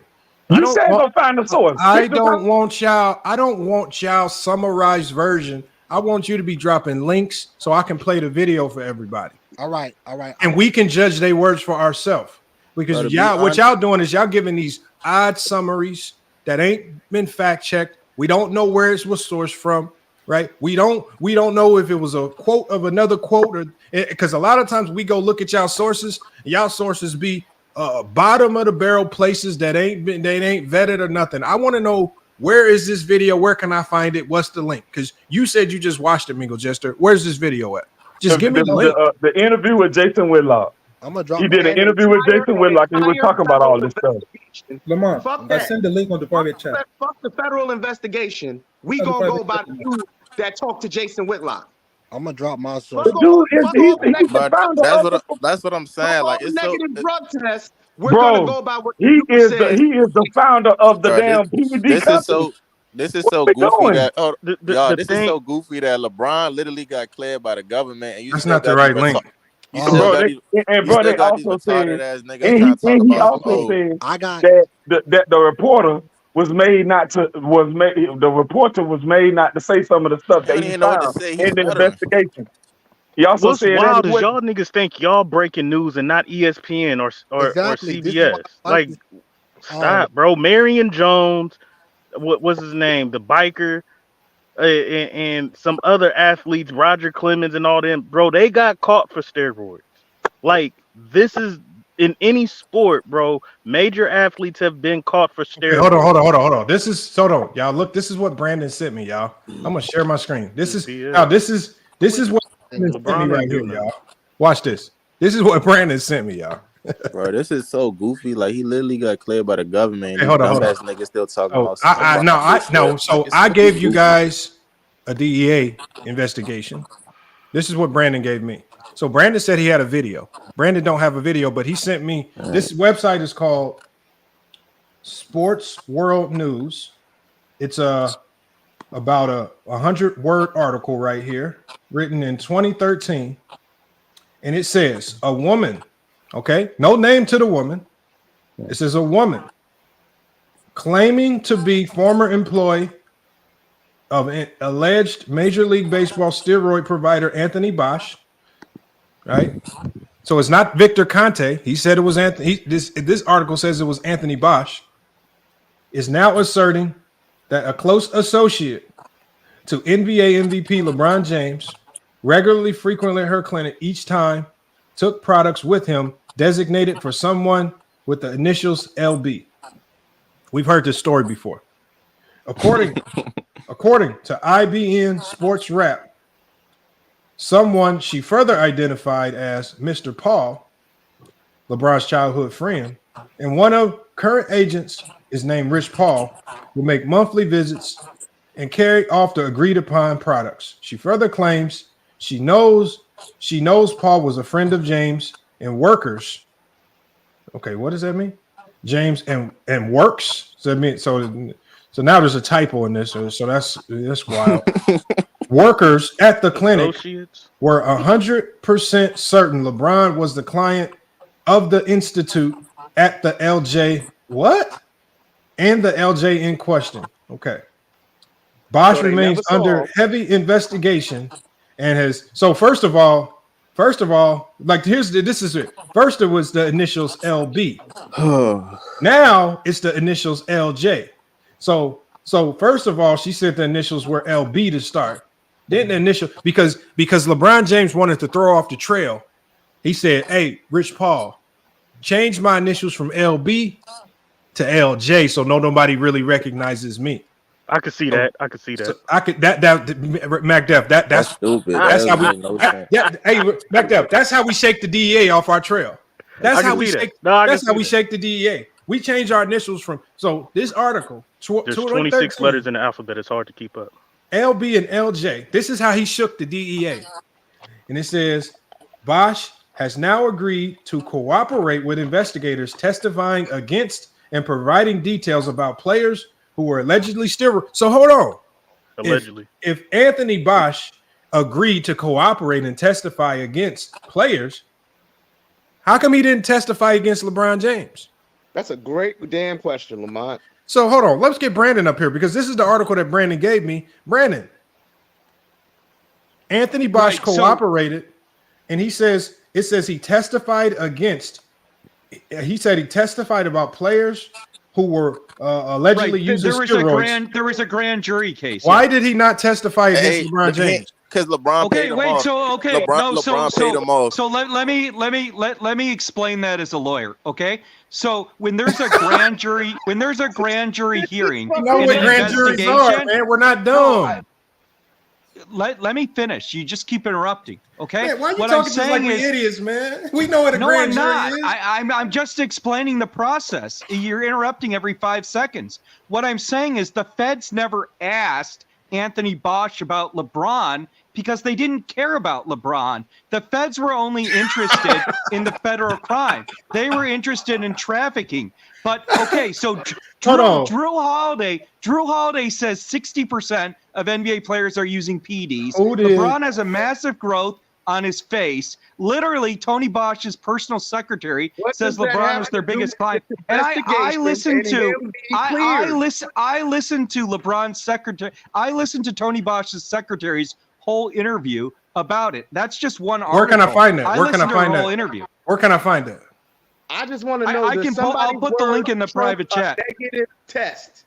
Does somebody's words trump a negative drug test? No, because the NBA testing is a joke. The player LeBron knows well in advance. Okay, hold on. Brandon. Hold on, y'all. You gotta stop yelling. Brandon. Yeah, Lamont, you're lying about the testing. Brandon, what is the NBA style of testing? How does the NBA test? I'm going off with the NBA players and former players. What is the testing that the NBA uses, man? LeBron pays people off in the NBA. Stupid, he doesn't know. I told you, man. He's stupid as hell, man. That's what I'm saying. First of all, I believe he's lying when he says he's a lawyer. There's no way he's a lawyer. I don't even want to. There's absolutely no way he's a lawyer. Man. That's wild. Bando. Look, y'all. I told y'all this is 2024, man. This is not your platform to just spew misinformation, man.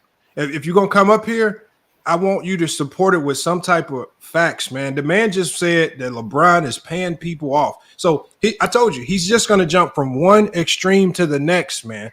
He keeps first he said that there was a video. We asked him about the video. Oh, he sends me this article. He sends me some BS article that got all types of incorrect wording and incentive structures.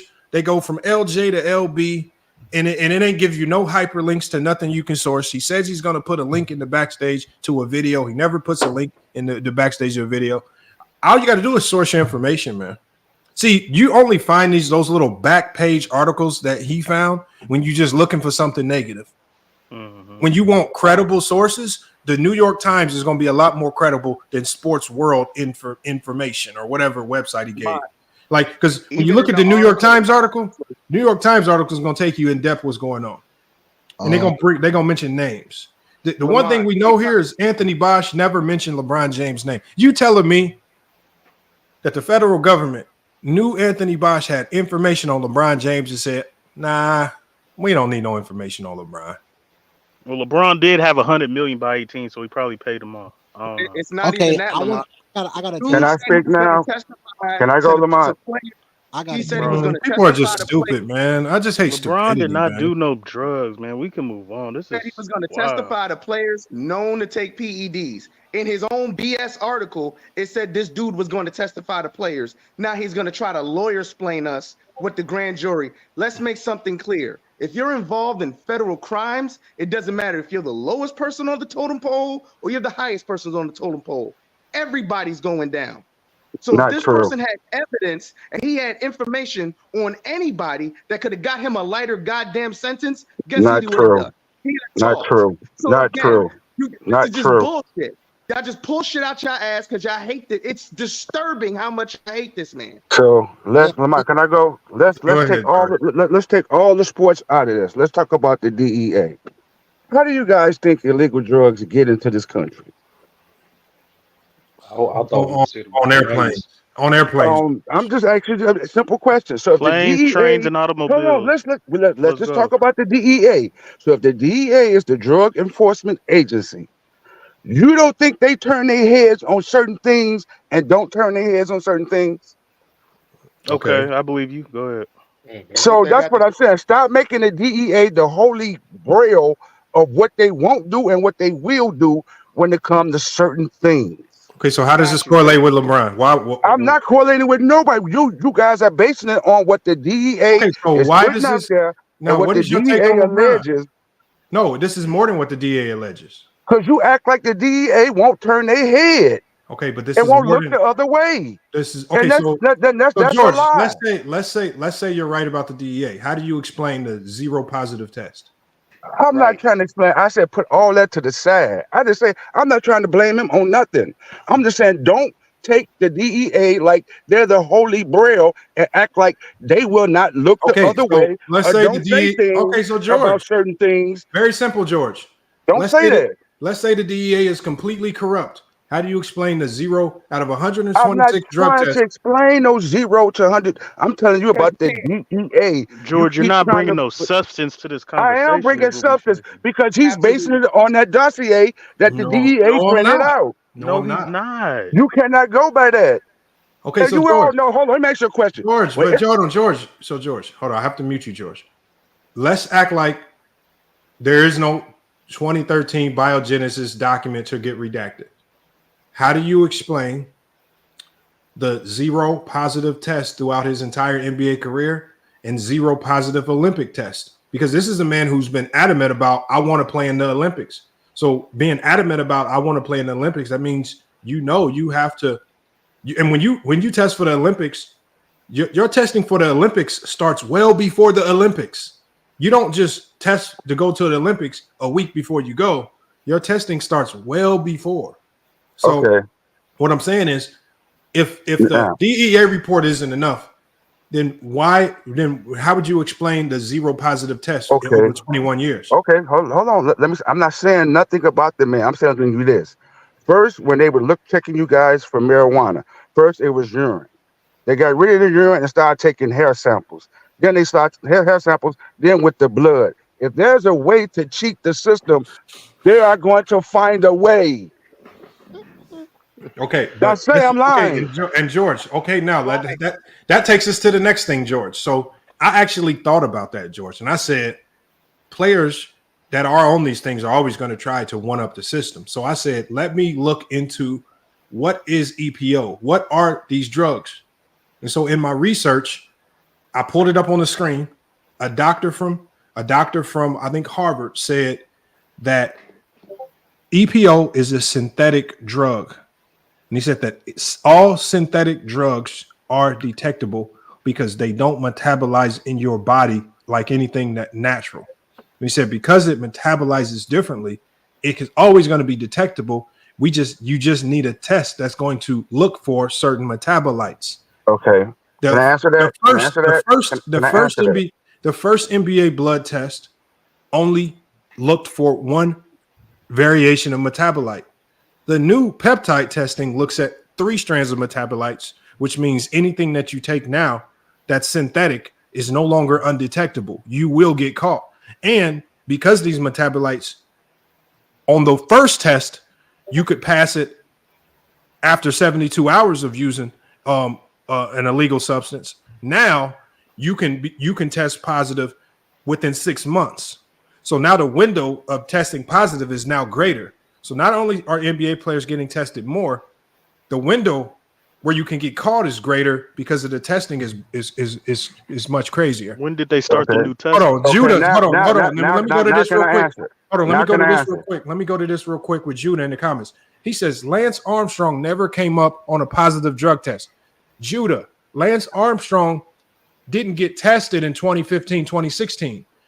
Lance Armstrong was at the beginning. So Lance Armstrong was one of the people at the forefront of EPO back in 2003. And he was still getting tested with the old form of testing that could be beat. That testing is now in the garbage can, Judah. This is 2024 now. We're not talking about no Lance Armstrong riding bikes in 2003. That was close to 20 years ago. Testing has actually improved, Judah. So, Judah, unless you're willing to come up here and say that they're still using the same testing from 20 years ago, that makes sense. So, no, it's not about being naive, Judah. What I'm saying is I'm always been a big proponent of innocent until proven guilty. Y'all trying to start with guilty, trying to prove y'all just trying to start with guilty because you want to start with guilty because you don't like the player. And then what y'all also don't understand is that all of this circumstantial evidence that you try to come up with, circumstantial evidence in the court of law means nothing. Do you know how much circumstantial evidence you have to have a legitimate case when you don't have any direct evidence? See, Brandon knows these things. A lot of money. Brandon knows these things. Circumstantial evidence will not win any case in the United States alone. You got to Lamont. Their bullshit logic is it's bullshit lies, guys. Brandon was saying, Brandon probably got a When did the new testing start, though, Lamont? For all three because LeBron James won't sue any of these people. All the allegations are true, Lamont. That's their bullshit logic. Hold on, I'm not even bringing LeBron into it. I'm trying to get you guys. I'm not capping. Y'all got to stop lying. Cannot do that. Lamont, when did the new testing start for the 3 strands of PODs? 2015, 2016 with the new HGH testing. And you think they found a way to beat that? Okay, so George, that's what killing me, man. Heroin is a synthetic drug. You know that, right? Yeah, and you can always test positive for heroin. And you can always beat that too. You know that, right? Okay, George, you beat heroin with what? Go ahead, George. Tell us, George. I don't know what you take to beat it, but there's ways to beat that test. How you beat a heroin? I don't know. I'm not a heroin user. How you beat a heroin test? But I know there's people that take heroin. That's what you said it is. It passed drug tests. Okay, what kind of drug test? To get a job, police, fire, wherever. I know people that use heroin that pass drug tests. That's what I'm saying. How you pass yours, George? All I'm saying is don't think they haven't found a way to beat the system. I'm not saying that, man. I'm not saying LeBron James. I'm talking about people in general. Stop saying this stuff doesn't happen. All right, we got you, George. All right. It happens. Okay, George, we got you. George, have you beaten heroin before? I've showed it. That's how I know. See, McDuff. I recognize George's voice, McDuff. I think it was in bro. Shit, this is what? Bro, I recognize George. That's how I know. I recognize George's voice, bro. Yo, go to episode 5 of season 2 of The Wire, bro. What? He's the fat dude that was in the co-op. Watch, I'm telling you. See, now, I'm telling you. He want to crack jokes, but he's sitting up there in New York hiding in the basement. Hold on, let me do this real quick. Let me give a shout out to H-Town Black, man. He said epic video came through in the Cash App. I'm gonna get you on the screen here. Is one of the top donors, and then also let me give a shout out to Marlon. Marlon said drop the link. Is Marlon on the panel? Hold on, let me drop the link for Marlon, man. Salute, Marlon. Appreciate you here. We got to get him up here ASAP, man. He came through in the Cash App, so we got to get him up here. But go ahead and cook, Sturdy. No, I was trying to get back to the 90s thing. I wanted to too, but everybody's so infatuated with this LeBron thing. I don't think it's much to talk about. Until the nigga gets proven guilty, bro. Leave me the fuck alone. MacDuff, at this point, it's more evidence that supports he's not doing anything than it is. So I feel like let's just let the cards fall as they may. I mean, because the one thing I know is that demons ultimately start to peep their head out. Ultimately, if people get disgruntled, you can't keep people silent for too long. If there's somebody out there that has some information, it'll come out. We don't have to speculate. But as it stands right now, with 0 positive tests, with the DEA clearing them, I'm not going to be the one to sit here and say he's doing something that he's not. I'm just going to have to accept the greatness. People that keep harping on these drugs are people that are struggling with accepting the greatness, man. That's all it is, man. Yeah, I just want to say Chris Broussard and Rob Parker cleared him as well on YouTube. I've Like been say the hearing all Bible. this That's what I rhetoric. said, bro. Yeah, we I've going. been hearing We all this not rhetoric doing this with long enough, man. Yeah, What man. yeah. rhetoric? What you got for us, man? Man, end of the day of the month. Let me throw some factors at you. The last time we talked about this Can we thing. go one? Herm, all I ask is we go one fact at a time, and I we know. fact check. We fact check each one. All right, I finna get you on this one. You So remember what's the your last first one? time What's of the your month? first one? You remember the last time of the month you sat out there and said, why Chael Sonnen haven't been on any major platforms to double down on what he said? Chael Sonnen probably listened to you, called your bluff. He went on one of the biggest YouTube channels on YouTube that got millions of subscribers, and he doubled down on No, that shit but you know what I do like, No, Herm, and you are right, Herm. This is what I do you like. called him out, and, No, and he called your hey, bluff on Herm, it. but Herm, check So this that's out. fact number one. No, hold on, Herm. Now, the response to that is what I do like about that podcast, and this is what a lot of people tried to gloss over, and this is what they glossed over with Chael Sonnen, is because the dude asked him, he was like, "You sure this ain't got nothing to do with your beef with LeBron?" He was like, "Man, you on Jim Rome show calling him a bitch," and he basically called him out. He was like, "You got all this history with LeBron." He was like, "Man, talk about this history of LeBron." It almost is like Chael Sonnen watched my video because he was like, "Yeah, I did make up that story about LeBron pushing the kid in the wheelchair." He was like, "Yeah, I did make up the story about LeBron saying something to my wife about TikToks in her blouse." He admitted to lying about LeBron James. He was like, "Yeah, I made all that up." He was like, "Man, I gotta just make that stuff up just to make it up." Oh, so now you in the business of just making stuff up now? Nah, You want me to pull the video up? Watch this. I sent it to you anyway. But I he got the said, video. I see. The thing is, y'all gloss over the fact where he called him out. He was like, "You sure this ain't got something to do with your beef with yeah, LeBron?" but you're trying to mute the point of what he brought up No. about the Pacific performance enhancing drug that they say that No, they get from the same dealer. I get that. He said it's That's the same legal. story. No, hold on. He said it's legal. He said that drug is legal. It's not an illegal. I said drug. that on the live stream, Herm. It's just illegal in sports. No, but Herm. end of the day, it's just illegal in sports. He explained that. Herm. If you want this same information all over again, I said this on the last stream. I said it's a kidney medication. EPO is used for people with kidney problems. And there's a certain enzyme that it produces that people with kidney problems need. If you have a healthy and functioning kidney, it's going to make you overproduce that enzyme, right? And that effect of that enzyme is going to be something similar.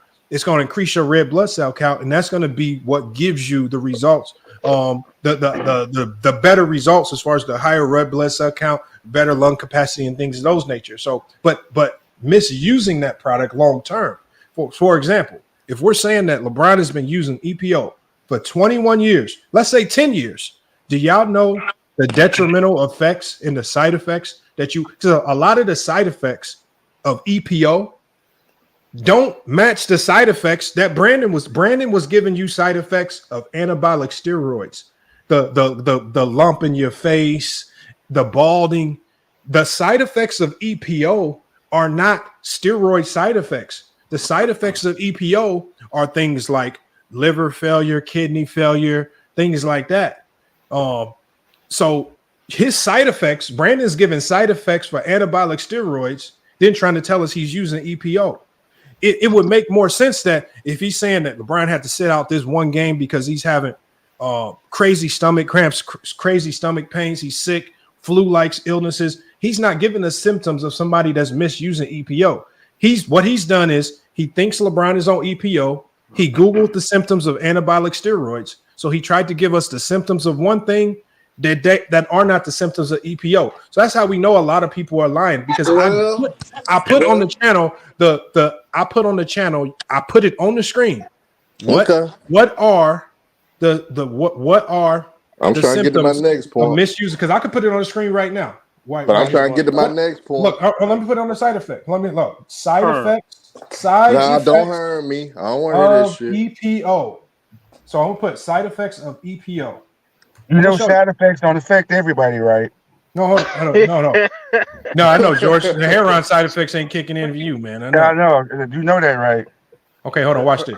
If the side effects are kidneys, don't you think a lot of doctors watch this, y'all? Look at this, y'all. Hold on. Personal doctor would be here go the side effects of EPO right here. Man, I don't want to know about Hold on, Herm, because the people need to know.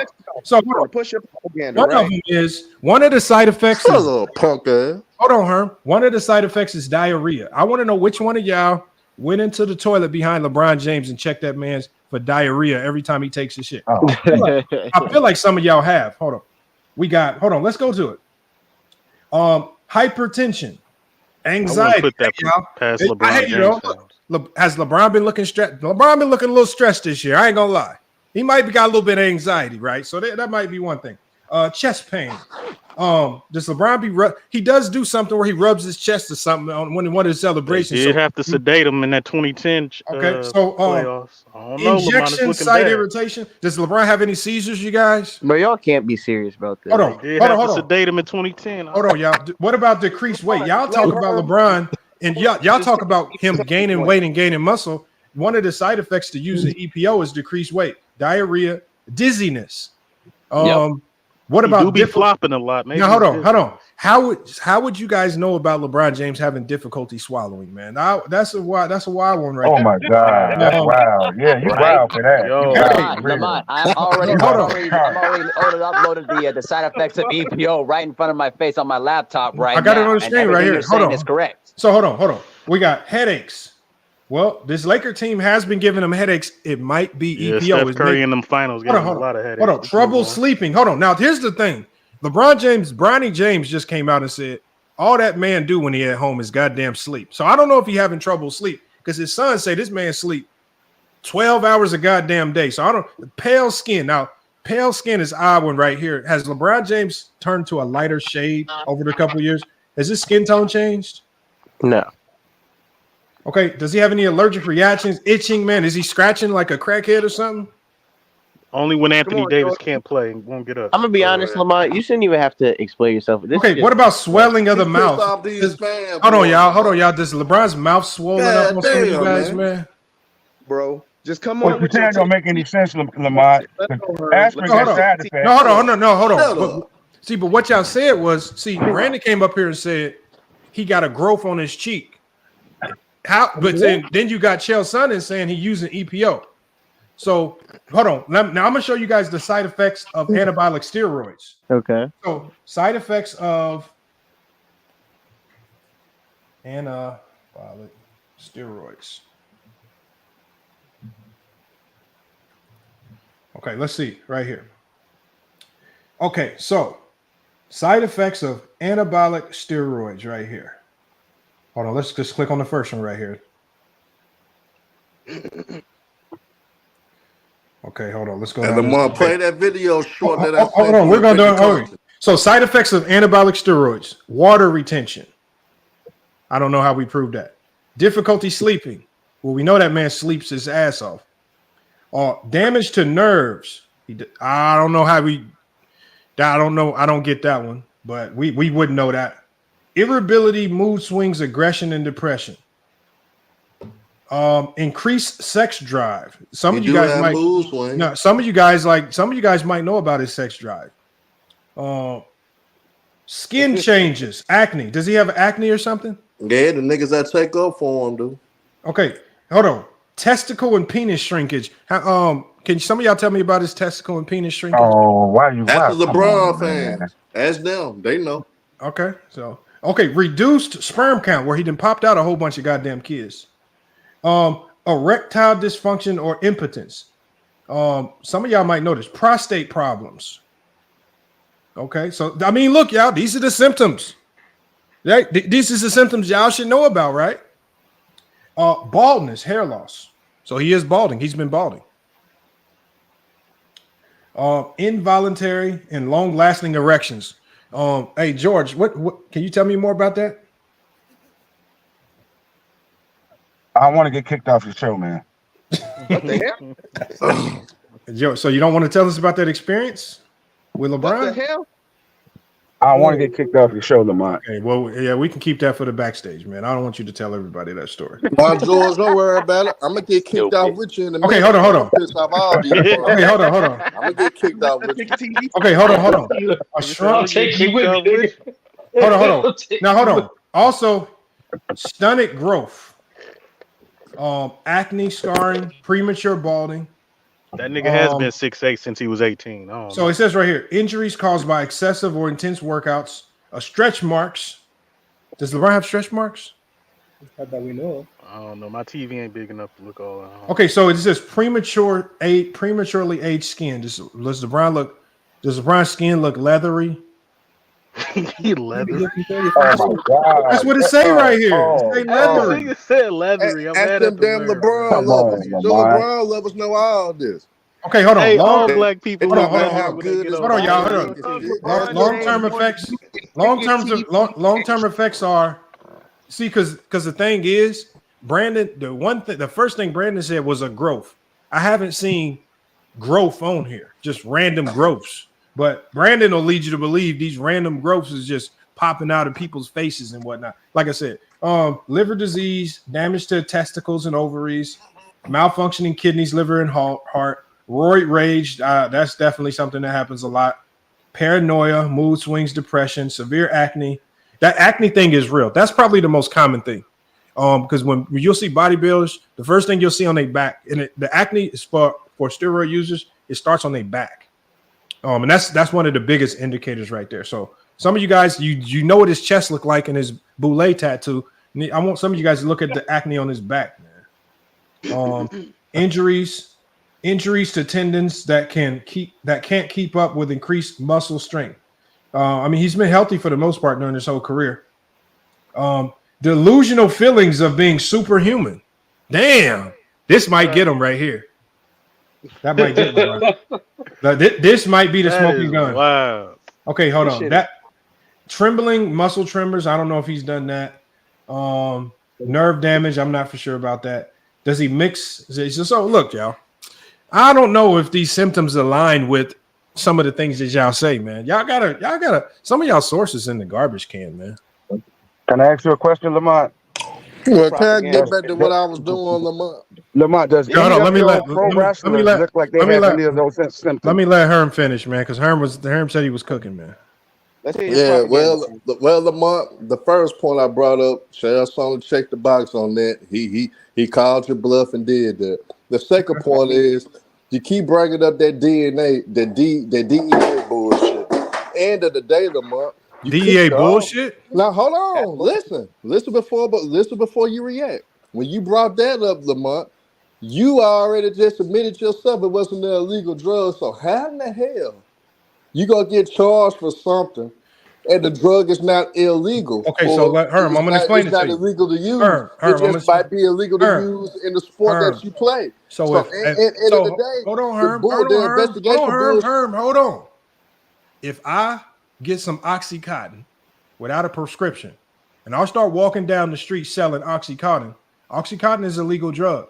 Two different things. Hold on, George. This is exactly what he was talking about. What the hell are you talking about? No, it's not. You can't even say that. Hold on, y'all. Okay, no, let me finish what I'm saying. You said Oxycontin is a legal drug. I can't walk around selling Oxycontin because it's a prescription drug.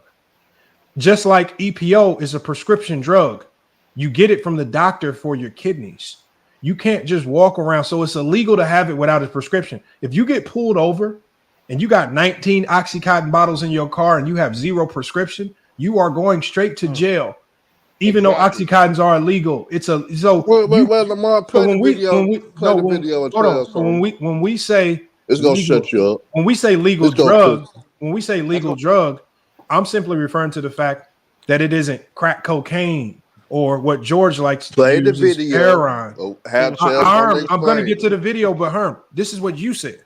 So I'm literally let me finish, nigga. Hold on, Herm. I ain't get to finish. I ain't get to finish. Herm, I'm just literally telling you how a legal drug without a prescription can be illegal.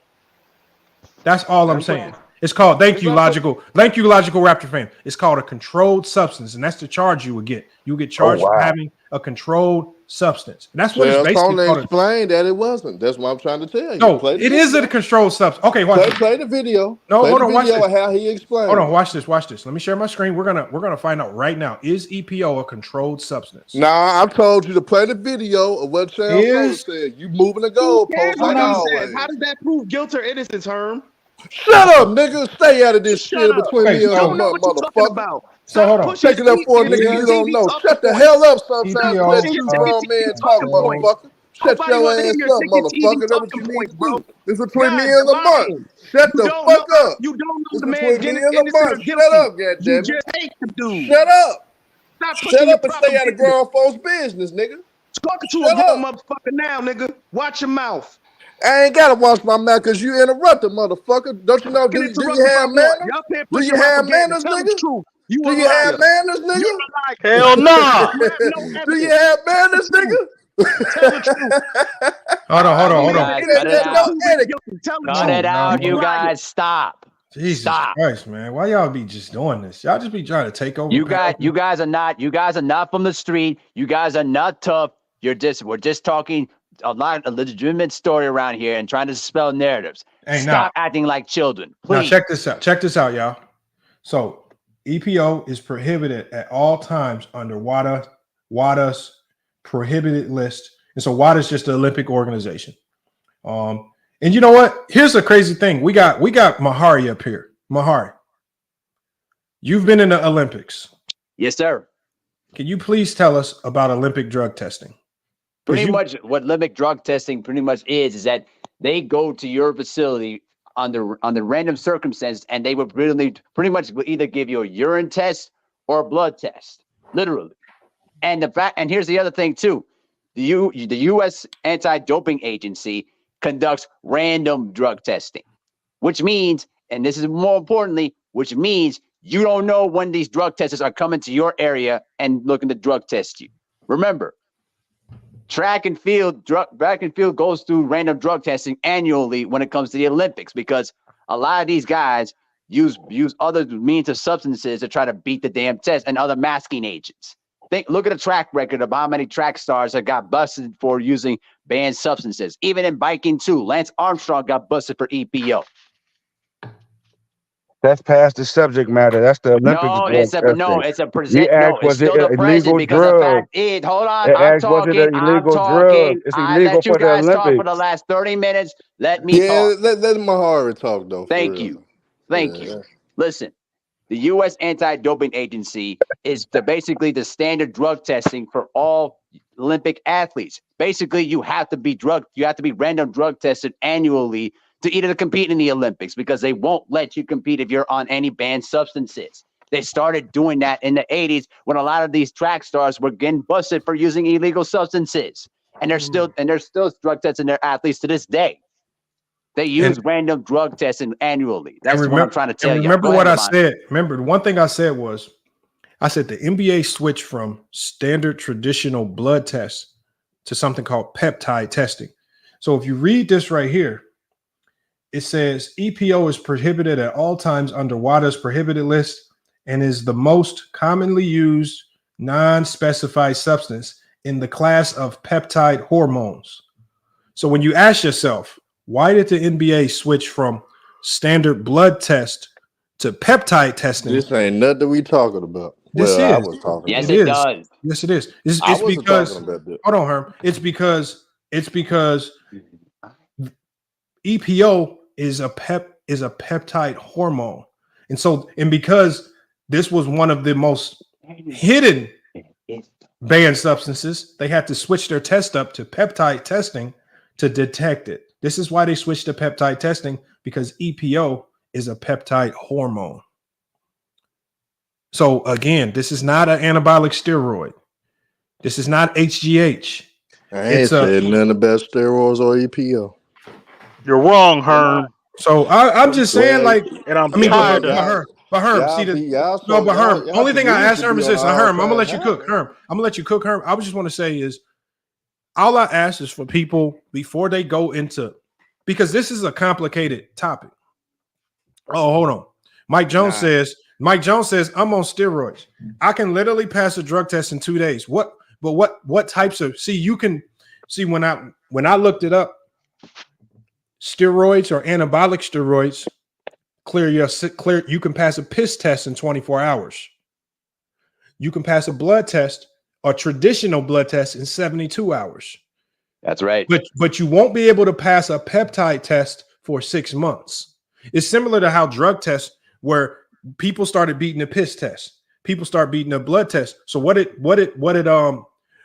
probation officers start doing? They start testing your hair because it stays because it stays in your hair follicles for up to a year.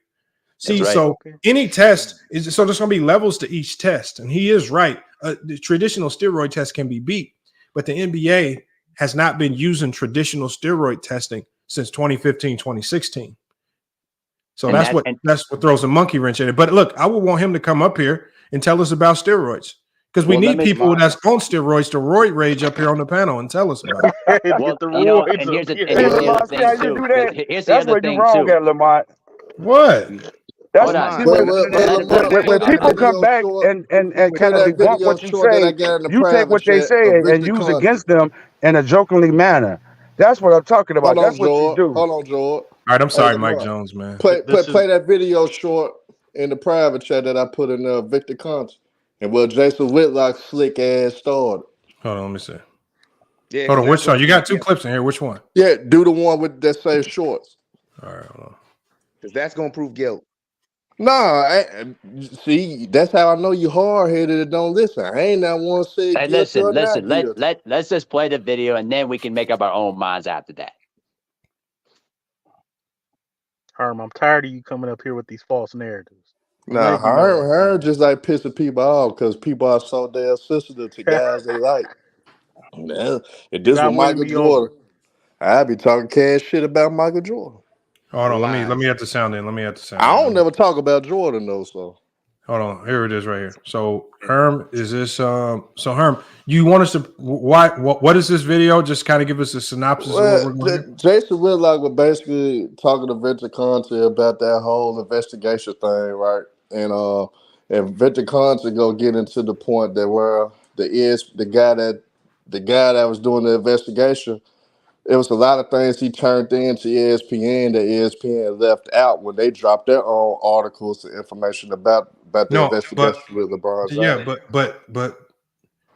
but I have the whole document. But I went and got the whole document, Herm. Just like anybody else could have got the whole document.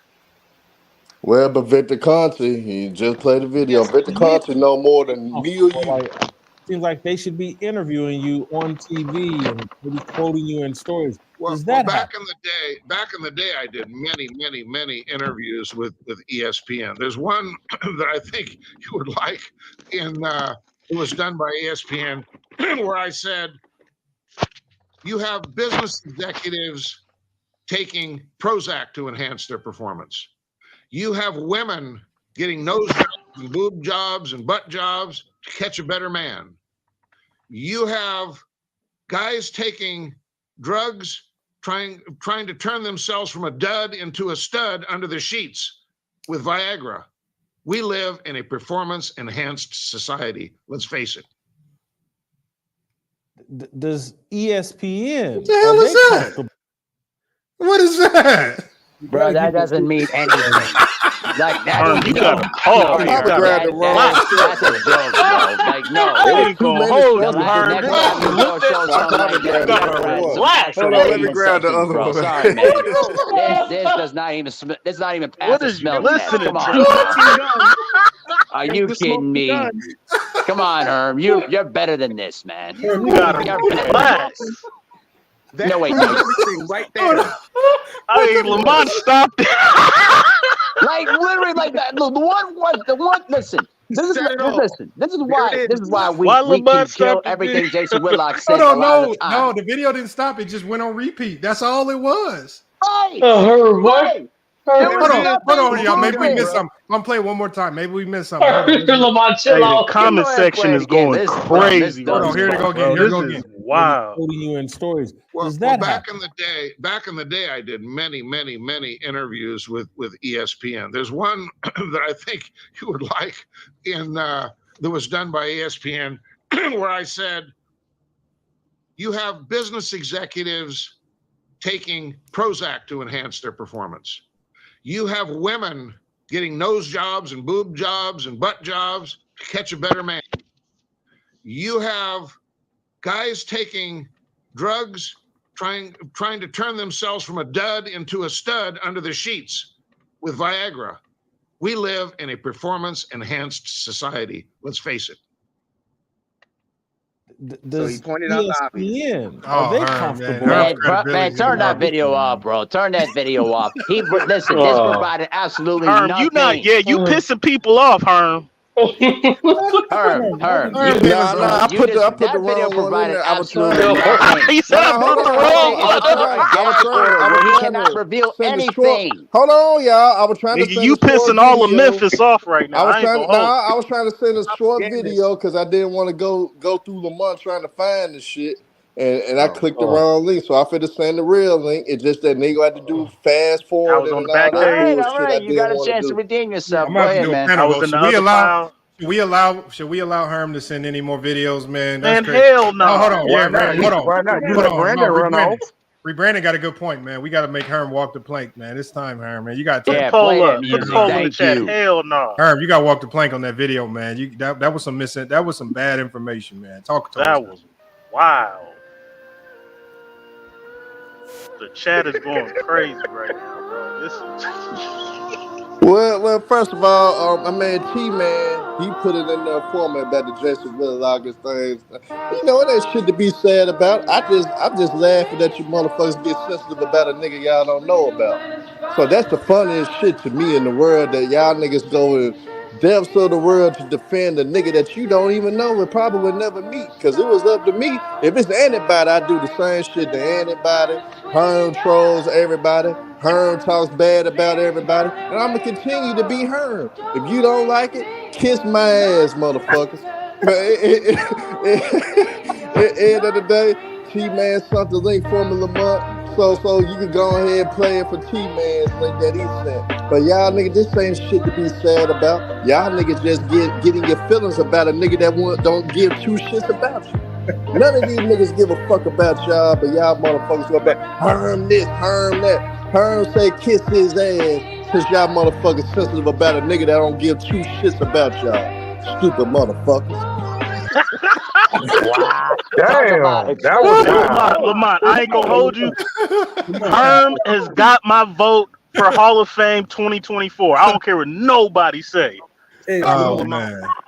Coming from the dude, all that shit talking coming from the dude who's on the propaganda channel talking about this dude. Well, address that nigga. Nigga, shut the fuck up with that sensitive ass shit, man. I'm sick of that shit, man. God damn, bro. Can we have fun and talk shit? You in your damn feelings. Lighten up, nigga. Lighten up a little bit, man. Lighten up. Hey. What city you from, man? What city you from, so I can send a couple bitches your way or something? Where you from, man? So I can get you to lighten up a little bit, man.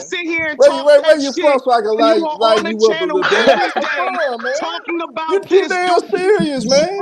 I ain't even serious. You too damn serious, man. You going that crazy over a nigga that don't give a fuck about you. Just like the boss. You going that crazy over a nigga that want that? He might smack the shit out of you. Lamont, let's stop You this, going man. crazy over niggas like that, man? That's enough. What the hell? Everybody in the chat put Herm in the Hall of Fame, man. Hashtag Herm Hall of Fame, man. Hello. 2024. Hello. Me and you are big on evidence. How would you feel about the Herm said he has some smoking gun evidence for us, man? And I thought I was gonna see something a lot crazier than that, man. How'd you feel about that, man? Herm, why are you wasting people's time, man? What are you doing, bro? Man, Lo, fuck that shit, Lo. You wanna know why I do this shit, Lo, to be real? Because the sensitive ass nigga like the nigga I was just arguing with getting mad over a nigga you don't know. What's wrong with people being sensitive over niggas that we don't know?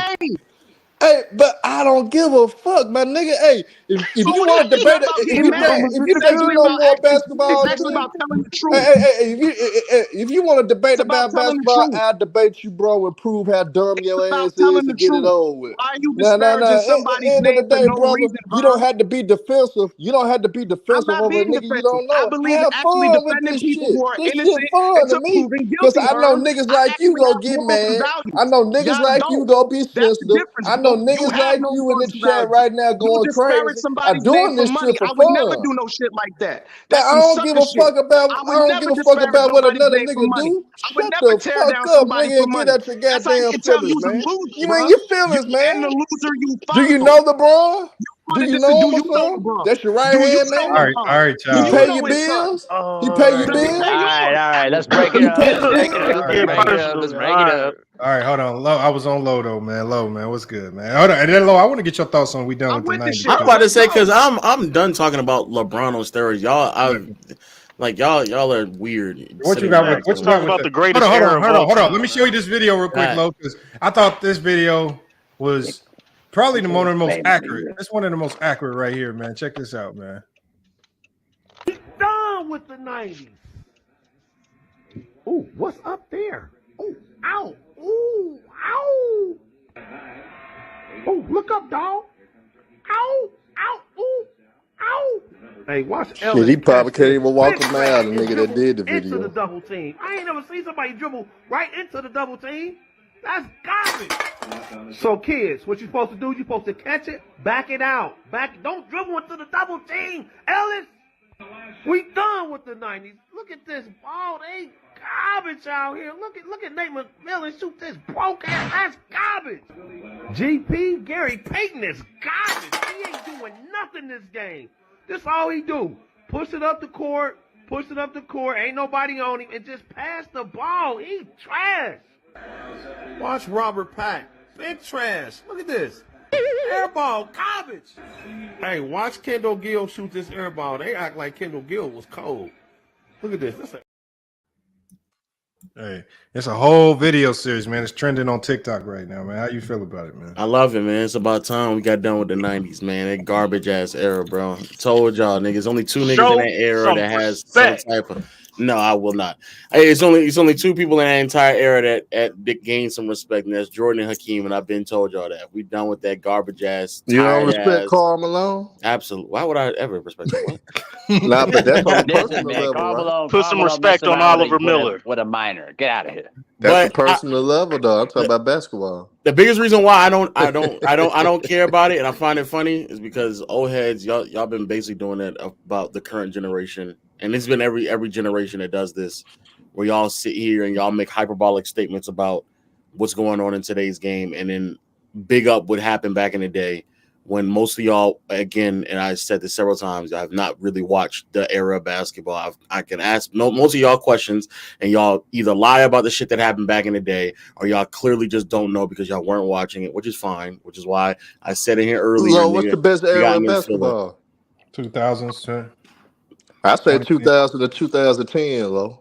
No, not 2010. Early parts of 2010, that was garbage as well. That's the next aspect. I say from 2000 to 2010. Oh, okay. Yeah, probably so. But yeah, long story short, yeah, we done with the 90s, man. That garbage ass era, bro. Defense was weak. Schemes are simple. Nobody really and truly had any type of offensive skill outside of maybe one player on the team, maybe two. That era is trash, it's garbage, it's weak. And again, a lot of this stuff wouldn't happen if old heads wouldn't lie about that era of basketball or just lie about the generation they grew up on. We wouldn't have to do what we lie about. What we say about it. Hold on, I finna fuck with Low now. Hold on, but Low, you don't think Mitch Richmond could play in this era? The way he was in the 90s? Fuck no. You don't think Allen Houston could? Absolutely not. So it would take them about a year or two to adjust. They would have to. What? No, these guys. You don't think Glenn Rice could? No, these guys could play, but they would not It would take be them a who while. they were. They wouldn't know. They wouldn't be who they were. Penny Hardaway would translate smoothly in this era. Yeah, but most of them would need a year to adjust, though. That's what I'm saying. All of them are all of it is still skill that you can just gain. I'm not saying that they can't gain the skill, but if you took them as is, no, like it would take about a year. No, I think Penny Hardaway as is can translate. Nah, that nigga's garbage. Don't want to hear it. What? Wait. Penny Hold on. Hardaway Let me get a piece of this. Let me get a piece of this. I don't think Low is serious. Listen, Low, I've heard your commentary sometimes, but I will say it like this. There are certain the reason why many of the old heads were revered to the 90s is because of the highlights and the nostalgia. Wouldn't you agree with that? Agreed, yeah. Okay, so I think that what's the problem here is that I think that the reason why the older generation resents today's basketball is because of the fact that the game is much more different. Guys can do different skill sets that a lot of the guys in the 90s were not taught that because it wasn't because the game had not evolved during that period of time. A guy like Robert Pack, for example. Robert Pack, yes, athletic, but he couldn't shoot to save his life. I have clips that really show you like he was not a shooter. But if you would put Robert Pack in today's game, unfortunately, he would struggle because he couldn't shoot the ball. The only thing that would bail him out is athleticism, but he was only about 6'4", 6'2", or between 6'2", 6'4". He would have a difficult time guarding people like Steph Curry, guarding like people like Kyrie, guys that could break you off the dribble. And I think that the other problem with why the old generation resents the today's basketball is because the fact is that the game as it was presented back then was watered down by expansion. Wouldn't you agree with that, Lo? I don't know if that was. I just think they were garbage. Well, I'm saying in terms of the talent pool, because the talent pool, because of the expansion of 89, 90, and then 95, 96, watered down the league significantly. Like a lot of the expansion teams got a lot of the key talent that could have been on key teams that could have beaten the Chicago Bulls at that time. So that's a major part of it too. And also the legal defense too really handicapped defenses a lot. Yeah, but they don't want to talk about that either. I I genuinely just think it's garbage. But everything enhances through time, though. So some shit Yeah. happened in the 50s, it evolved. The 60s evolved a different skill set, and so forth. So I ain't gonna never call a professional player garbage because at the end of the day, a lot of these guys are niggas diss. Like the nigga that do them video clips that Lamar just played, he probably one of the ass with them niggas that he talk about. If you play one-on-one with him right now. So I mean, Well, I'll say it like this. I'll say it claim. like this. I respect basketball and I respect how basketball can evolve and change. People may not like it, but at the end of the day, basketball and sports are going to change regardless if you like it or not. It's going to evolve, it's going to change regardless if you want to accept it. And so I will never call the 90s game garbage entirely because that'd be disrespectful. But I will say that the 90s basketball would have a hard time adjusting to today's basketball because of the speed, because of the tempo, and because of the emphasis of 3-point shooting and the influence of the European players too. Was 90s basketball effective in your eyes? Was it effective? competitive? No. What was it? Was it competitive? It implemented the big man. So if you look at the positive side to it, it implemented the there big man. There was no positives. It was garbage. It was the inside. Nah, I'm just saying, though. Like, it's somewhat going back to that right now. What people don't realize, it's going from a big man game now. People don't realize. No, but the bigs in today's game are actually skilled, though. So I mean, you had like David Robinson was a skill. You had David like Robinson. It was not skilled. That was actually one of his biggest problems. Is that the reason why in the postseason he would consistently drop from his field goal percentage because he lacked the skill to counter what the defense gave him. Everybody.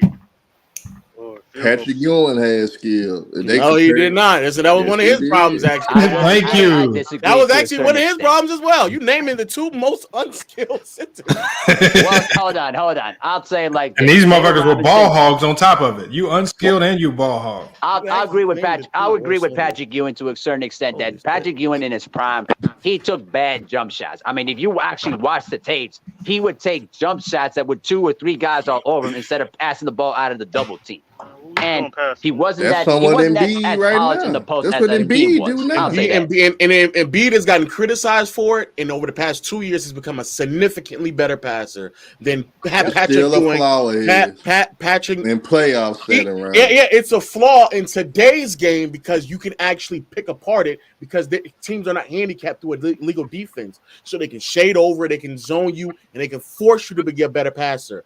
Yeah, but in the 90s. If he could just sit on one side of the wing and utilize illegal defense, it wouldn't be as much as a flaw. Exactly. So Shaquille O'Neal was skilled in the 90s. And Shaquille O'Neal, as a passer, became significantly better when he was implementing an offense that forced him to become a better. I'm just talking about was he skilled. Period. Shaq was skilled. Look, we can't argue skill. Like I would clearly say that the game has evolved skill-wise and athletically. The players, we can't argue that. But for the '90s era, was it more competitive than what we see today? Nope. I think No. clearly. I argue that today's game is a bit more competitive than it is in the 90s because, listen, you only had one team that you had to beat, and that was Chicago. And many of the other teams didn't have the skill set to beat Chicago. Okay, that's in okay, sir. That's in one conference. Are you trying to tell me that the NBA wasn't a competitive league in the 90s? Hold on. When you had what 6 different teams out of the West make it out the Western Conference? Yeah, hold no, just, no, just hold like on. how you said, just like how you said it's 6 different teams made out the West. Wasn't it that one season where it's like 6 teams didn't even win 20 games in the 90s?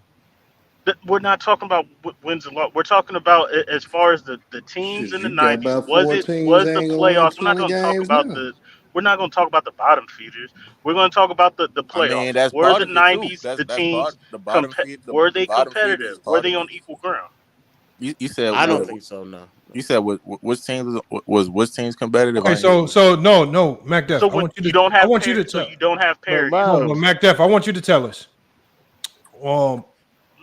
Who were the favorites to come out the East in the 90s? The Bulls. Okay, so the Bulls took up one conference. Is always the premier favorite, overwhelming favorite, obviously, actually, especially when Jordan was there. No one became favorites until Jordan retired. Correct. Orlando had but the thing is, Bulls. but the thing is, in today's game, you can have the best player in the world on the team, and they're still not the favorites. Just like LeBron was with Cleveland, and he had to go up against KD and the Warriors on the other side. No. He was the favorite in the East. No, correct. No, the Warriors were the overwhelming favorite, and there were sometimes where they weren't even favorites in the East. But let's just do it last couple of years because I'm not even talking about the 2010s. That's garbage.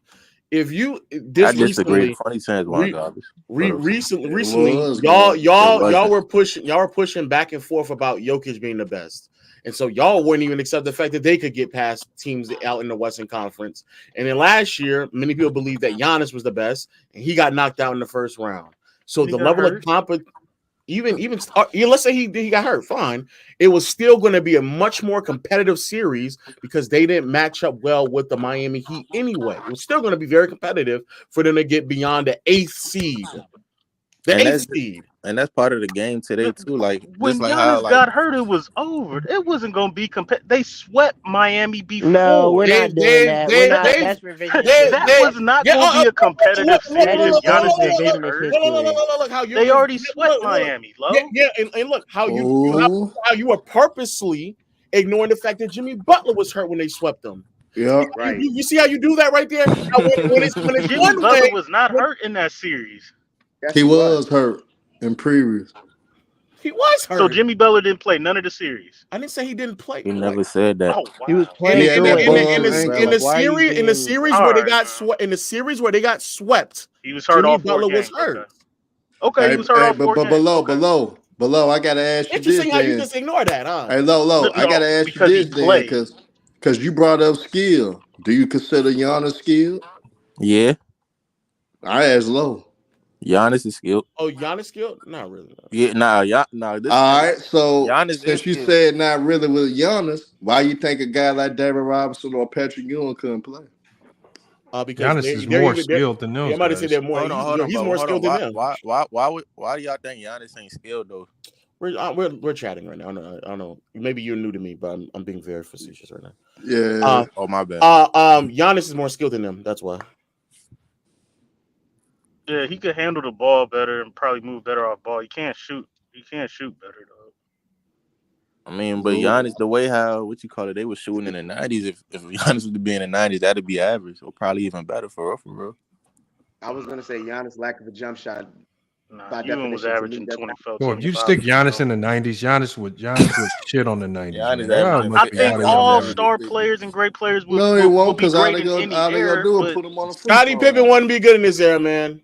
Barkley wouldn't be good in this era, bro. I'm telling you. Malone. Wait, hold on. Wouldn't be good in this era. A 6'8" long arm Scottie Pippen probably could though. Be great in this era. He would be unplayable because offensively he can guard all 5 positions. He would be unplayable. He'd be unplayable. Now Scottie could play. I disagree, Low. I think he'd be unplayable. He couldn't shoot threes. Y'all gotta understand what he's saying. He's not saying that Scottie Pippen couldn't make a team. Shoot. No, what he's saying No, was he could not. he's No, saying he ain't the greatest shooter in the world, but he And can't. that's the problem. Is that but he why? But couldn't McNabb, shoot why are good you enough. arguing this?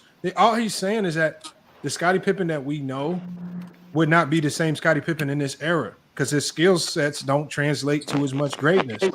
I don't know why it's so hard for y'all to accept that. That's cap. That's cap, Lamar. If That's you replace cap. Scottie Pippen, I think if you Scottie replace Pippen. Scottie, I think If Scottie Pippen Draymond harder Green than could play, Scottie Pippen could play. I think no, hold I on, bro. don't Let me think say this. Let me say I this. don't Let me think he'll say be a this. Let me super. say I don't think this. he'll be a superstar, Yeah. but he could be Hold harder. on. Let me just say this. Hold Scottie on. Let better me than just say this. Draymond. No, you're not. Hold on. Let me just say this real quick. No, he's Lamar, not. if you replace, you think Scottie Pippen can replace Aaron Gordon on the current day Nuggets? No. Nah, Aaron Gordon? Yes. Aaron Gordon, yes. I don't know. Yes. He could replace I Draymond don't know. Green. Aaron Gordon's like 50, 60 pounds heavier than he Who is. the Scottie fuck Pippen's is Aaron 200. Gordon? Hold on, but what is Aaron Gordon like? So you basically saying Scottie Pippen would be Aaron Gordon in this era? That's No, a I'm significant saying No, downgrade. he's saying he can't I'm replace saying he can. Aaron Gordon. You say I know. I asked specifically, can you replace him? No, what I'm saying Not in is, the road. that's a downgrade though. Yes, you can. No, that's not what I asked. That's not what I asked. Okay, so yeah, Can Scottie Pippen as is replace Aaron Gordon? Yeah, I don't believe so. I don't believe so. I know. I Scottie think better than Draymond Green. I think he out your damn mind he's with that. again, one player is like 50, 60 pounds heavier than the other one and is more physically imposing around the rim. Draymond about the same height as But the Scottie thing Pippen. about it, I say what you call it, Scottie Pippen a better facilitator than Scottie is Gordon. longer, more athletic than He could Draymond pass Green. better than Scottie Pippen is just athletic and faster. Y'all are tripping. That's what I'm saying. He's a better You passer think than Scottie Draymond Pippen Green. is a better athlete and can jump higher and is bigger, as big as Aaron Gordon? I don't think he's a better athlete than Aaron Gordon. No, he's not. Scottie Pippen is He's a quicker better and athlete than faster Draymond and Green. just as athletic as freaking Eric Gordon. Aaron Gordon. No, he's not. Nah, No, he he's ain't more not. athletic No, than he's I Aaron don't not. care. Gordon. I don't care if Eric Gordon could jump higher. That's not a part of athleticism. It's agility too, moving side Nobody to said side. nothing He about ain't jumping he That's ain't higher. on not a part Scottie of Pippen's level athleticism. on that. Literally, we're talking about somebody who weighs like 50 pounds more, who I would easily argue is probably just Scottie as fast, Pippen is moving. straightforward.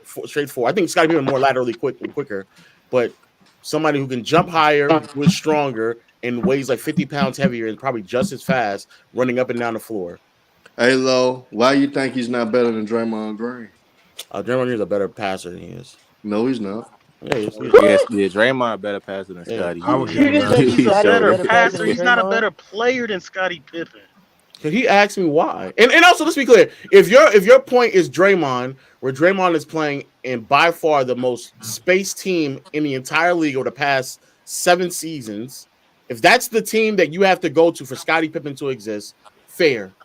Yeah, Scottie Pippen could play next to Curry, KD, and and Clay. Yes, you're right. Scottie Pippen could. Yes. Take away Jaylen Brown and put Scottie Pippen with Why you Tate. gonna let this man? No, that Why wouldn't let this man? wouldn't work. That wouldn't work. That would not work at That'd be all. worse. That'd be worse. Hold on. Wait, Why did y'all let who this man just said pivot that? from That the would not Nuggets? work. Yeah, no, fair. If you believe that Scottie Pippen can fit next to Jamal Murray, KCP, and then Jokic, who can not only shoot but also pass and play, make it, and remove bigs out the lane, fine. But if those are the only 2 situations where you can view a non-floor space, you can spend a lot of time on the floor. That doesn't really. Yeah, definitely not that's hold on. Let me finish. Let me Below. say this. Yo. Let me say this. Go ahead, Sturt. I'm at you. Low. That's how NBA balance works. When you have a player who's quote unquote not a floor spacer, not a shooter. And the difference between floor spacing and just shooting. You surround him with other guys that can shoot. That's how you make guys like that workload. That's how NBA balance. That's how Aaron Gordon, who's not a good jump shooter whatsoever, can fit in that same system. Just how we understand in the 90s how Scottie Pippen benefited from playing the best spacing system on the Chicago Bulls. How many situations is that in right now in the 2000s? I mean, in the 2020s, where you can have a non-floor spacer play pivotal minutes, like a lot of minutes, while being on the floor with a bunch of other floor spaces and adequate enough floor spaces at every position. How many teams does that do you see? Boston, Miami, Bucks, Sixers did it. He going to play in Miami. Hold on, I'm naming the teams. I'm naming the teams. Let me finish. Also, answer your question. But tell me the players that you would take off for him to fit on that team. because he couldn't play in Miami with Jimmy Butler and Bam. So I'm assuming you're taking one of them off so he could fit in. No, I'm giving you teams that show that fit that same ideal, which is they can have a team with a guy who's not a good shooter who still provide adequate floor spacing in a proper system. So I was giving you set teams who display that now, such as the Bucks, the Boston Nuggets, Miami. Who was I said? Clippers. Who else? Clippers. Suns. No, Suns. Hold on. Because honestly, it's not that big a team. So that Suns, means the he's Pacers. not plug and play. Pacers, hold on. Not done. So he's not. Hold on. Are you saying he's not plug and play? In any system, man. I'm almost. Hold on. I know there's more teams. I'm tweaking right now. I ain't gonna lie. I don't think and off the Sixers. I don't think Scottie Pippen. There's about 10 teams in the league. About 10 teams in the league. About 10 teams in the league. You're gonna have to replace. And I don't think Scottie will make. And majority of those teams are playoff teams too. But Sturdy, who are you going to replace? And I don't think Scottie Pippen will make a lot of those teams you just said worse. I think. Jimmy off. Scotty's not going to be able to replace the points Jimmy generates. You're right. It is hypothetical. So what I do know to a 3-point no, shooter. that's why I made realistic teams. What I do know is that Scottie Pippen shot below 33% from the field. I mean, from behind the arc for his career. Yes. In the playoffs, he shot 30% from behind the arc in the postseason. Even when they moved the 3-point line closer to the 3-point, closer to the basket, he still never shot above 35% from behind the arc in the postseason as well. Yeah, so who's arguing Scottie Pippen can shoot? But that would be the reason why. That would be the reason why he's garbage. Wait, below isn't that why we rank relative to era though? Oh God, okay, Jesus Christ. No, because there's dominant players in today's game that don't shoot the three good. Yes, and those players have to be surrounded by ample floor spaces. So when I'm saying it again, if you're one of those players, and Scottie Pippen is not nowhere near skilled enough for a team to just solely build a team around him in today's game. He's not. Right. And I'm not saying he would be the leader of a team. There's a whole bunch of players that can play in Aaron Gordon's spot. Be a star. No, he would not be a star. But Rasheed Wallace can play in Aaron Gordon's spot. What? Y'all know Wallace can play in Aaron Gordon's spot. Is a significant downgrade. I ain't gonna lie, y'all. No, that's what I was saying. If you believe he can play the Aaron Gordon role, fine, man. Hey, have at it, man. He's Aaron. So Gordon. how do you? That's why I brought Draymond Green. You got me. So Larry Bird champion. You see don't get me started on Larry Bird, man. Don't get me started on that. You see the impact Draymond Green has on the Warriors. I think Scottie Pippen could have that same type of impact on the team. Hey, he did make one about Larry Bird too. Wait, is Larry Bird cooked? No, Herm is right. Herm is right. I remember you did a stream. You said, what you call it, Larry Bird would be like Gordon Hayward in his era. I remember you said that shit was like a while back. That's who he would be. Yeah, just remember. Also, remember Lamont. Most importantly, you said Michael Jordan beat DeMar DeRozan 2.0. When I pulled up the numbers, almost even identical. It's almost identical. I think he'll probably be like because what you call it, he's a better defender than DeRozan, so you could probably also bring up Jimmy Butler too. But I don't disagree. Oh, so why are y'all done with the 90s? Y'all talk about players can't play in this era. You talk about players who can't play in this era with different rules. The players who can't hold on, they're not more athletic. You could put a Jalen Green in the 90s and he dropping 30. That's why. Yeah. Stop the cap. Yes. Stop the cap.